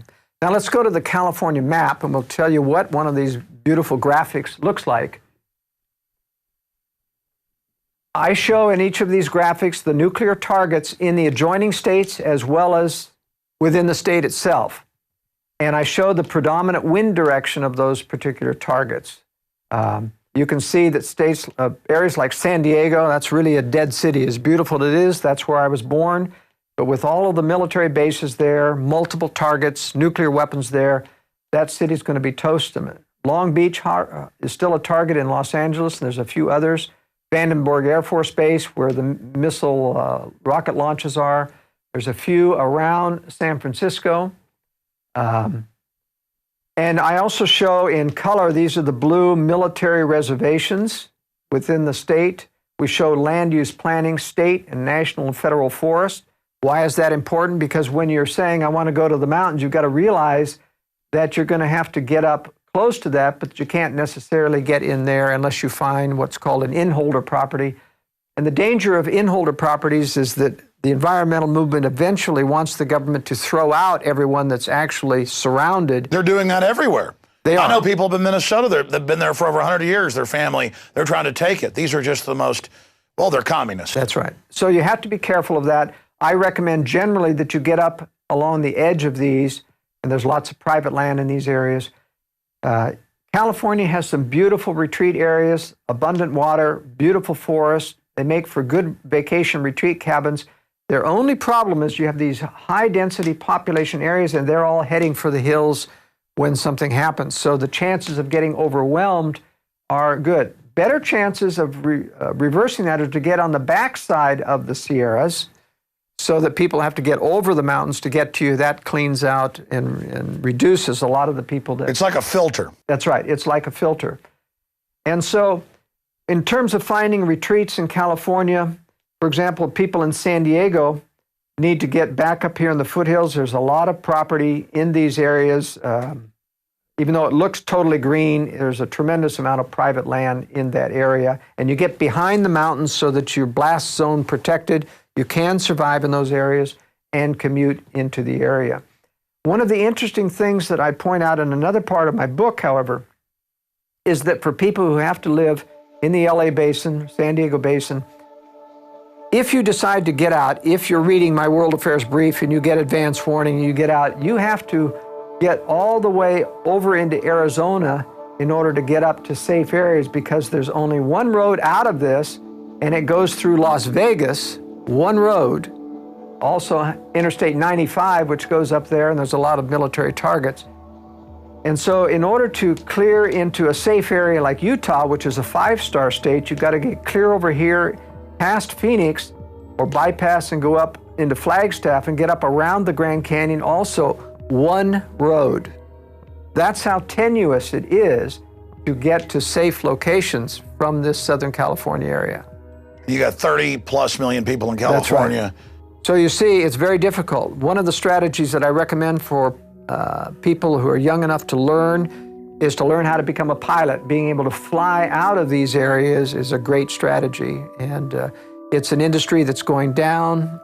So there's a lot of room, a lot of people hungry to train you and fly you. And it takes a little bit of money, but generally you can get a pilot's license for less than $5,000. So that's another strategy. Let's talk about a safe state now. Let's go to Idaho. Before we go to the Idaho map, I want to go to a general map of the United States to show some strategic value of areas in the east and the west and why Utah and Idaho end up being so highly rated. As we remember, we talked about population densities are extremely high in this eastern area. And in fact, it extends completely over to about halfway through the states of in the middle of the country. A lot of people out here in the farmland as well. Because of that high population density, none of these states rate anything above 3 in the East Coast. Tennessee is the highest rated state because it's got the Cumberland Plateau. There's this big Appalachian mountain chain here, which kind of is a blocking area for the major population center here. The Cumberland Plateau in Tennessee is a high 1,000-foot plateau. People will tend to infiltrate through the mountains, over the mountains, through the valleys. And when they get into the Tennessee valleys, they're very tempting to stay in the valleys. Nobody wants to climb up a 1,000-foot plateau where there's not a lot of people. That's one of the reasons why this is very good. For the Northeast, they need, there's this Northeast region of the wooded areas of Maine, New Hampshire, and Vermont, and upstate New York. Those are the only safe areas. The problem strategically is that once you retreat up there, you're stuck. If it becomes untenable, you can't get back west because these population flows will flow this way and cut off any retreat unless you go up through Canada, if one wants to try to get further west if this becomes untenable. The major refugee flows coming out of the East Coast will be in this population area here. They'll head out through Philadelphia, Pennsylvania. Some will go north along that. Some will go south this way, trying to avoid the mountains. And that's why we give a lower rating to the southeast states, Mississippi, Alabama, and Georgia. They'll also have all of the refugees flowing out of Florida. This is a 0-rated state as well because it's untenable for survival of this amount of population, and most people will tend to flee south and then west towards Louisiana and Texas. So that's going to make Louisiana, Mississippi, Alabama a disaster zone. Right. The only good areas that I recommend in these eastern areas are the northern hill country and mountainous areas. The Ozarks of Arkansas are a good area, southern Missouri. That's the primary destination. Yeah, a lot of Midwest. elites are building bunkers in that area. That's right, they are. The great advantage that the West has, the far West, now these are your troubled areas here where your population densities are, but centering around Salt Lake City, for example, even though this is not a recommended area itself, and you can see there's a military target in Hill Air Force Base as well as the new NSA computer center, data center there, which makes another additional target. The greatness of the Intermountain West is that you're surrounded by 500 miles of mountains or deserts that keep people from Denver, Los Angeles, San Francisco, or Seattle from getting across those deserts without gasoline, electricity, and other infrastructure. You're not going to walk across those things, I can guarantee you. It has a huge filter. It's a huge filter, and that's why this is the safest zone here in the West. What's the sweet spots? Where do you live? All right. I live in Utah here and south of this zone here, which I consider the southern and central part of Utah safer than the north because you're cut off from this area here. How is the gorgeous areas around Monument Valley down here in the south? Yes, these are all the red rock country of Utah. And the beauty of red rock country is that they're desert, there's very few people. You can survive. The mountains provide the reservoirs of water. There are rivers coming out of all of those mountains. And if you can get water, even though it cannot sustain a great deal of population in these areas, you want that to be a filter. You want people to think, I'm not going to Utah because there's no water. Well, there is water for those that are already there. And there are high altitude mountains for retreat cabins, which become very inaccessible in excess of 7,000 to 10,000 feet, where you can get up where very few people can hike and get to. And they're forested here. Now, Colorado has some of the same terrain, but the problem is Denver is a major New World Order center. There's a major concentration camp being prepared in Denver. There are secret bunker systems under the Denver airport. There are black helicopter bases out of Buckley Air Force Base in Colorado. And just a few miles down the road is Colorado Springs. And there's Colorado Springs, Cheyenne Mountain. I don't know why the powers that be moved NORAD out of Cheyenne Mountain into Peterson Air Force Base. It makes the city an obliterated target. And I have recommended everyone in Colorado Springs who hears my voice needs to be relocated so they're not there, because the powers that be have made a major Air Force base within the city as a target. Omaha, Nebraska, of course, is Offutt Air Force Base. That's the alternate Cheyenne Mountain here, and that's where all of the powers that be went during the 9/11. That's where the president went. That's where Warren Buffett had all of the CEOs, top CEOs from the World Trade Center at Offutt Air Force Base. You can't tell me that they didn't know what was coming on. Now, Montana, Idaho, and Wyoming are, to a certain extent, in many regards, better than Utah. I got to stop you. How weird is that? It was in the news that they had hundreds of these top people. Before it even happened, they were all there for a special announcement. What was said in that hangar? What was done? I mean, did they say, look, you've seen what's happened, get in line? I mean, that talk about bizarre. It is. Unfortunately, nobody's talked. We don't know. They won't give a list of who was there, although we do know that some of the CEOs that survived were at Offutt Air Force Base. Yeah, who would have been in the World Trade Centers that day? That's right, who would have been in the World Trade. They had advance notice. Now, I'm not saying that everyone who left knew what was happening to the World Center, but certainly Buffett knew.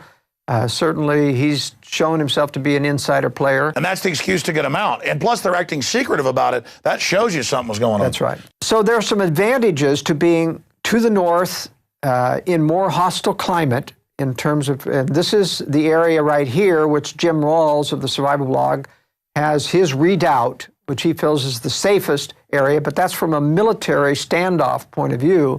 I don't subscribe necessarily to that for most people. Very few people are capable of engaging in a military standoff.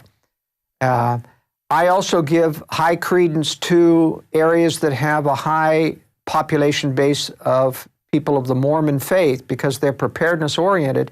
They have a lot of food storage, a lot more than the population in general. Shifting gears, I noticed Montana and North Dakota has incredible nuke strike points. That's right. These are where your missile fields are still remaining in the United States, and that's why I give a very poor rating to anything in this area here. But there's a mountain range separating this safe area here, and that is not a missile strike area. That's a Bureau of Land Management area here. But this is where Pastor Chuck Baldwin went with his people, Whitefish, Montana, Kalispell, Montana. It's a very good area. The problem with these areas, they are very safe. They are a long distance away from, how should I say, civilization. So you got to take 2 hops to get to a major port like Seattle or other place where you can fly out. So if you're running a business, if you have to travel, that's why for most people, this area around Salt Lake City, even though I don't recommend the city itself, this area is much more user-friendly in terms of moving quickly. Tell me about the Midwest. Tell me about Austin, where we're at. Tell me about. All right, so Texas, and what I really need to do is shift to a different map here. These are the safe areas outlined in yellow here. And let's talk about Texas a little bit. We have accentuated, this has been enhanced graphically to show population in red. Every one of these dots are thousands of people. And what we've shown here is like an arterial system. This is where your danger zones are, where large population centers are. San Antonio is a large one. Dallas-Fort Worth is the largest. Houston is a large one here. And you have to realize that those population centers, when these cities die through cutoff of supplies and infrastructure, are going to get out in the hinterland. Most people are going to try to follow roads to get to a place where they have relatives or they know other people. They're not going to make it. The freeways are going to be crowded. They're going to run out of gasoline. They're going to run out of food. And then they're going to start to go north and south of those freeways. And that's why these areas here are away from those patterns. This in the southeast Texas area, the pine forest, this is beautiful country around Palestine, Texas, etc. Yeah, we've got a ranch right there. Yeah. There's a lot of beautiful land here, but there's a lot of little towns there. In other words, when hurricanes hit, they had one a few years ago, crime exploded as everybody got flushed out of Houston. And literally the millions of illegals, that was one of the big problems. It just poured up into these areas. But a bunch of people got shot when they were trying to rob and stuff. But it was a crime wave up here as everybody got driven out of Houston when it flooded. So these are what I would call macro recommendations, meaning these are general areas where you want to find specific. It doesn't mean that everything is as safe as everything else here. I give specific recommendations in the book of how to find specific safe properties. It's just if you're going to be in Texas, here are safer areas. That's right. Here are bug out routes. Right. These are the areas, and these are the dangerous areas that you don't want to be anywhere near close. Remember, you can look at these as pockets of high density people that when things are cut off, they suddenly triple their size, and everything around that becomes compromised as they expand out to look for food. So even though you may right now have a real nice piece of property outside of Austin, if you're 20 minutes away, the chances are it's going to get overwhelmed at some point. So you need a leapfrog strategy for minor, moderate catastrophes. You can survive 20 minutes out, but then you need a cabin out there in the hill country further on that's out there so far that nobody's going to walk to it. That's the basic strategy.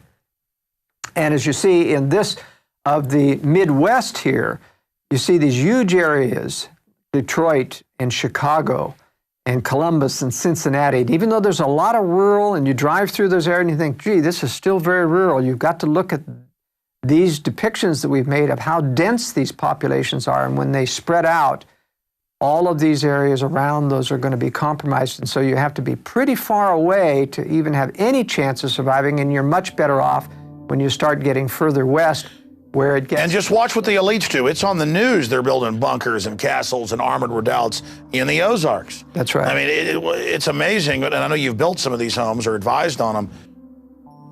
That's right. So let's go to Idaho then, if you want to bring up the map of Idaho, and we'll talk about a safe state and some specific areas in this. Now, Idaho has Boise here, which is the only economically viable area for people who have high-income jobs, technical jobs. Boise is kind of a new technical center. This is a beautiful farming valley along the Snake River, Good areas on either side of this. This is all irrigated farmland. This is a little better out here in terms of being away from the main freeways. Very few people come up this way, but this is a beautiful retreat area here. Lots of farmlands here. This is Jackson Hole over here, which is not a good area, but this is a beautiful mountained forested area here where lots of high mountain cabins, and yet you can grow crops down here in this area. This, however, this just shows how I point out in the book, climate plays a role. This is the Rocky Chain coming down here, and then it goes down into Utah. Your cold mountain air from Canada comes sweeping down in here, and you get some very severe cold winters. These areas are almost 15 degrees warmer in the winter than these areas because these mountains keep this cold air from coming back into this area. This is a banana belt here in Idaho around Lewiston. One of the top retreat areas here is along the Nez Perce River. This is where Kuskia is. This is the Nez Perce Indian Reservation, which I don't recommend you get on because of the sensitivity of minorities taking back their land, even if they contract with you. But here you get Columbia River, moist northwest air. You get trees growing down at the 2,500 foot level, conifer trees, whereas here in the high mountain and in Utah, you don't get conifers up till 6,000 feet. It takes snow to melt to grow conifers. But here you get enough rain from the northwest coming over that you have a microcosm. This is like northwest climate, clear up here into the panhandle of Idaho. A lot of beautiful areas here, Boundary County, around Sandpoint, Idaho, no building codes up in Boundary County. This is where Hayden Lake is, where the Aryan Nation was. They have been rooted out. This was a government operation of playing like they were neo-Nazis. They had hired Pastor Butler to run that organization, but they're cleared out now and gone. So this is healing. I don't normally ever recommend people get around a government-operated survivalist or phony survivalist community because it gives the whole... And they're looking to set people up. And they're looking to set people up. So you don't want to join survivalist groups that are very public, militia groups. You want to be supportive, but if you join, all of those organizations get infiltrated. Very dangerous to be a part of it. So I recommend informal networks of people. This concludes the main body of the documentary film Strategic Relocation with Joel Skousen. If you get the DVD at InfoWarsStore.com for your library, it has an expanded extras section dealing with securing the home itself. That is really just a gateway into truly securing your home. And Joel Skousen breaks that down in his book, The Secure Home, also available at InfoWarsStore.com. And of course, of all of these materials that Joel Skousen's produced, the book itself is simply amazing, and everyone needs to have this. I know I certainly have multiple copies in my home and also in my car because it serves as an amazing roadmap in major cities for routes that the general public doesn't use in case of large traffic jams, and just dozens of other things. Water quality in the area, nuclear reactors, military base sites, where foreign nuclear attacks are targeted. Hats off to Joel Skousen and his team for putting together these books, and hats off to my team, Rob Jacobson, Darren McBreen, Rob Dew, and the rest of the InfoWars crew for putting together Strategic Relocation, the film. So again, I invite all of you to start getting prepared today. The journey of 1,000 miles starts with a single step, and things that you think are really hard to do are actually easier than you think and quite exciting.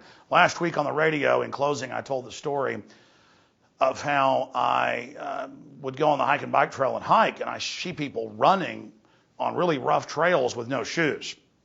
And I was thinking a few weeks ago on an 8-mile hike trying to get in shape, I remember being a kid running around in the woods by my house and down the street and down gravel roads without shoes in the summer. And then I remembered how during the winter I'd have boots on or shoes, and my feet would be soft at the first of the summer, but by the end they were like shoes. I mean, God gave us great design where we have basically shoes that keep regrowing the soles. And so I went for a mile walk without shoes on a gravel gully trail, and the first few hundred yards it was torture. All of a sudden my feet went numb. and I was able to jog back the half-mile back and only got a few cuts on my feet. And now I'm growing even bigger calluses. And my point is, it's like that politically or anything. You've just got to start applying pressure to the system that you know what they're doing, while at the same time getting yourself prepared and warning others. This is a life and death situation we're talking about, and that's why we've put together this preparedness film.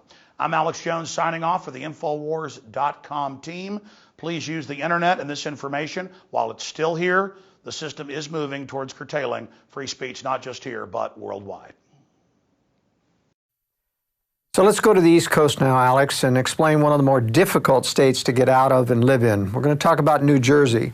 New Jersey is a zero-rated state, like Florida and Hawaii. It's just got a tremendous amount of difficulties to overcome. It isn't to say there aren't some nice rural farm areas in New Jersey, but New Jersey has the problem that it's backed up by all of this population center, Staten Island, Manhattan, and everybody's going out through Jersey even to get up towards New York. So this is one of the most difficult things to consider as well when you consider you've got Philadelphia right here, so that you're sandwiched, and even people trying to go this way is going to run smack into the social unrest of Philadelphia. Going down south in terms of retreats is a problem because you've got this Delaware River coming up here. You're cut off except for a few bridges. There's nothing worse than trying to retreat and having millions of people come down there and get stuck at a bridge where nobody can get across. So I have taken time in the book to give a very specific example of how you plan if you have to live in New York and you're living in a suburb of Newark, for example, of how to get out of this area and how carefully you have to plan. I'm going to switch to this larger map now to indicate how to do this. This is Newark, Manhattan here, Staten Island. In our example, we've got a family living in Livingston. This is in a suburb, and there are miles and miles and waves of suburbs. They don't start to really get rural until you get out about this far. This is a close-up of where we live in Livingston here, and it shows the problem. We've got freeways here and here, and a lot of people don't realize that these freeways are trap zones. You cannot cross the freeways unless you find an entrance or an off-ramp or an exit. And I believe that in a crisis, not only will the freeways be packed full of people, that all of the on-ramps and the off-ramps will be packed with people too, and you won't be able to cross the freeway, even if you don't want to get on the freeway. But in every freeway, there are a few places. One is right here. This road goes under the freeway, and there is no off-ramp or any on-ramp. So you can scoot on by that freeway and get going further on. This is another alternate route that I planned out here. These are all rural roads, non-major or secondary roads that also go under the freeway here. It's very, very important. You've got river obstacles here. You've got to watch for bridges. You've got to plan various bridge routes to make sure that you can get across there. So now going back into the larger map, we're trying to avoid Picatinny Arsenal, which is a secondary nuclear target here. We'll stay away, give them a wide berth. The freeway goes much, much too close to that area. If you ever do, by the way, get on a freeway, you want to make sure that you get on past any major cities so that there isn't anything to block your way. If you take 80, which is the better freeway in getting out, it takes you up towards northern Pennsylvania. It's the clearest route out of the east to take Interstate 80. 78 takes you right into Philadelphia, not a good freeway to get on. You're going to have to get off before that. And you have to get around these areas, mostly through secondary roads if you're going to bypass Philadelphia. If this is clear, if you get on after Susquehanna, your chances of getting all the way to near Buffalo are pretty good on that freeway. But for our example here, we're going to take and do a retreat in a rural town called Newton here. And the alternate routes are the ones in gray. This is the main route that we've chosen. Tried to avoid bridges, but you can't with this many rivers here. Once on a rural road, we want to avoid going through the town of Susquehanna. So this is our primary route, even though it goes longer and further away to get to Newton. This is the preferred route. You really want secondary roads, not freeways, that go through a few towns, and it's very difficult to find because secondary roads do go through towns. So basically, wherever you live, you should at least think about evacuation routes that aren't on the main road. I mean, when it's Friday night, you can't get home because of the traffic. Whenever there's a hurricane, it creates traffic all over the state because everybody drives up. People die on the highway. They get stuck for days. They run out of gas. I mean, if you get a real collapse or a war or an attack, it would just be bedlam. That's right. One of the interesting things to practice is during maximum traffic hour, when even the secondary roads in a town going to places are pretty full of traffic, try to map out a route where you only go on the residential streets and time yourself, and you'll find generally you'll get through faster by sticking just to the residential. And that simulates. I already do that. That simulates what you would do, is actually go down residential roads that just have houses on either side that are not a secondary road. But this is the key. The key is finding, and you have to do this with Google Maps. If you get to Google Earth or satellite view, you can zoom in close enough that you can see, if you follow this freeway with your mouse, you can find areas that don't have an on-ramp or an off-ramp. And that's the secret for getting through. But bottom line, if you can, don't live in New York or New Jersey. Don't live in Hawaii. Don't live in Florida. And if you're going to have to live in one of these other states, live near enough to one of these safer pockets. That's right. And what I tell people is that you do have time. I'm convinced that the scenarios that we talked about of economic collapse are not going to occur precipitously. The dollar cannot be devalued. A devaluation refers to a fixed rate compared to another currency that is allowed to make one get lopsided. And a devaluation occurs, they change the fixed rate, and suddenly it's worth 30% less. That can't happen with the dollar. It's not pegged to any other currency. Other currencies are pegged to the dollars that have fixed rates. They can collapse. So the dollar's the world reserve currency. All they can do is slowly debase it. That's right. That's all they can do. And the base is so big that it's going to take a long while to debase $400 trillion and turn it into. But it's causing the other currencies to accelerate their debasement. So the experts think there's some trigger point where it accelerates the devaluation. Well, I'm not so sure, because we have to remember that the other currencies love U.S. inflation. That allows them to hide their increased inflation and still stay equal with the dollar. So there really aren't a lot of people in international banking circles that are against dollar devaluation. Bottom line, the globalists have thought this out. They have thought this out. They're protecting themselves. It's got a long way to go. I'm predicting a downhill slide till they have an exit strategy. War will solve it all. Then they can erase it all. They can erase it all. Force majeure. We walk away blameless. But here's the question. Why are they digging in? People say, Alex, why are you concerned about this? Why are the elite digging in? Because they don't want, and they know that the world population, especially the U.S. population, will not accept boiling the frog forever. At some point they will rebel. I'll tell you, when they have to go defend a wetlands violation in The Hague and hire an international attorney, you're going to have hell to pay politically. They're going to say, get us out of that treaty, get us out. We demand to remove from the United Nations. That would start to happen if they really started to... They've got us under UNESCO trying to ban people doing chores on the farm. They know, I agree with you, they're accelerating their program. I agree, they want to do it long term, but it's a catch-22. Long term, yeah, they can get it done, but they don't have long term because we're checkmating them. So it's almost like the Patriot Liberty movement is so successful, we're almost driving them into a confrontation. Where they have to choose war as the ultimate thing to knock down the opposition. The war knocks down all opposition. So then why not go ahead and give in to them? I'm not saying that, but if we're driving them into doing this, which I agree, then why do we do the right thing? Because justice be done, may the heavens fall.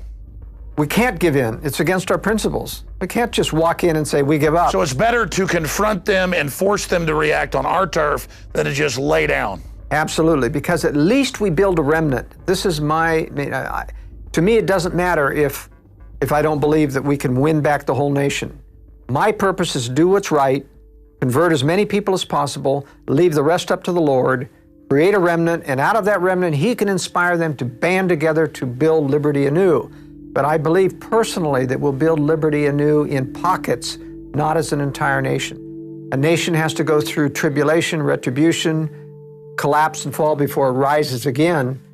And it starts like the U.S. did, as a pocket. You didn't, and you can't reform London.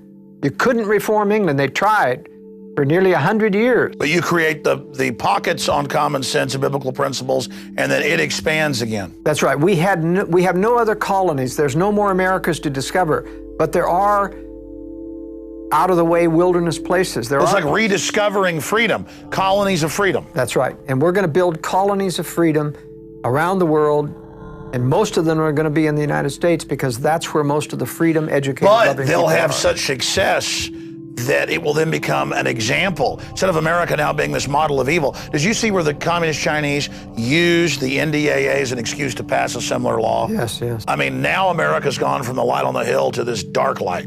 And in fact, the Russians themselves have increased their sophistication about the use of conspiracy and feigning weakness through watching the American globalists do it to us. And in fact, that's what Russia today, RT television, is focusing its attention on American conservatives. American conservatives keep thinking, wow, we got a television station that tells the truth. Well, they're not telling the truth because they like us. They know that it will foment division, and they hope to capitalize on that someday. But these KGB disinformation outfits are not our friend, even though they tell the truth a good portion of the time. I've noticed they let me on RT America that's just focused here. They do not have That's me. right. They do not have me on the big global one that's actually on broadcast TV in Europe. Watson says, because I have guys that work for me over in England, or they contract for me over there writing articles, great minds, and they say, yeah, this is on broadcast TV here. It's not just on cable, but that's the big RT. But they'll have me on to talk about it here, but it's compartmentalized. That's right. Absolutely. So my message to your audience here today is prepare wisely in advance. I've got plenty of information about doing contingency planning, that you don't have to make the leap before you're ready, but do it wisely, prepare stages. There's dozens of strategies that people can implement successfully, evade these problems, get out of town when you need to, but they need to read the book. They do. And the book, ladies and gentlemen, is available at Infowars.com. Strategic Relocation, North American Guide to Safe Places, 3rd edition. And also when you order it at Infowars.com, you'll get other evil contraband like a pocket constitution, Infowars bumper stickers, free added to that. We also carry books on Agenda 21 and a lot more at Infowars.com. But this is invaluable. It's the best book out there, and that's why I'm promoting it. I also hope you'll get copies of this DVD presentation and give it to everyone you know, so they'll at least start the process of thinking about protecting themselves, because the government can't and won't protect you. It is up to you in the final equation. That's it for this extended breakdown. Great job, Joel Skousen of World Affairs Brief. We're going to also have some extras here on the DVD that expand on how to secure your redoubt or your bug out location, that cabin, if you're able to secure it. So that's coming up in the expanded extras. Thank you for watching.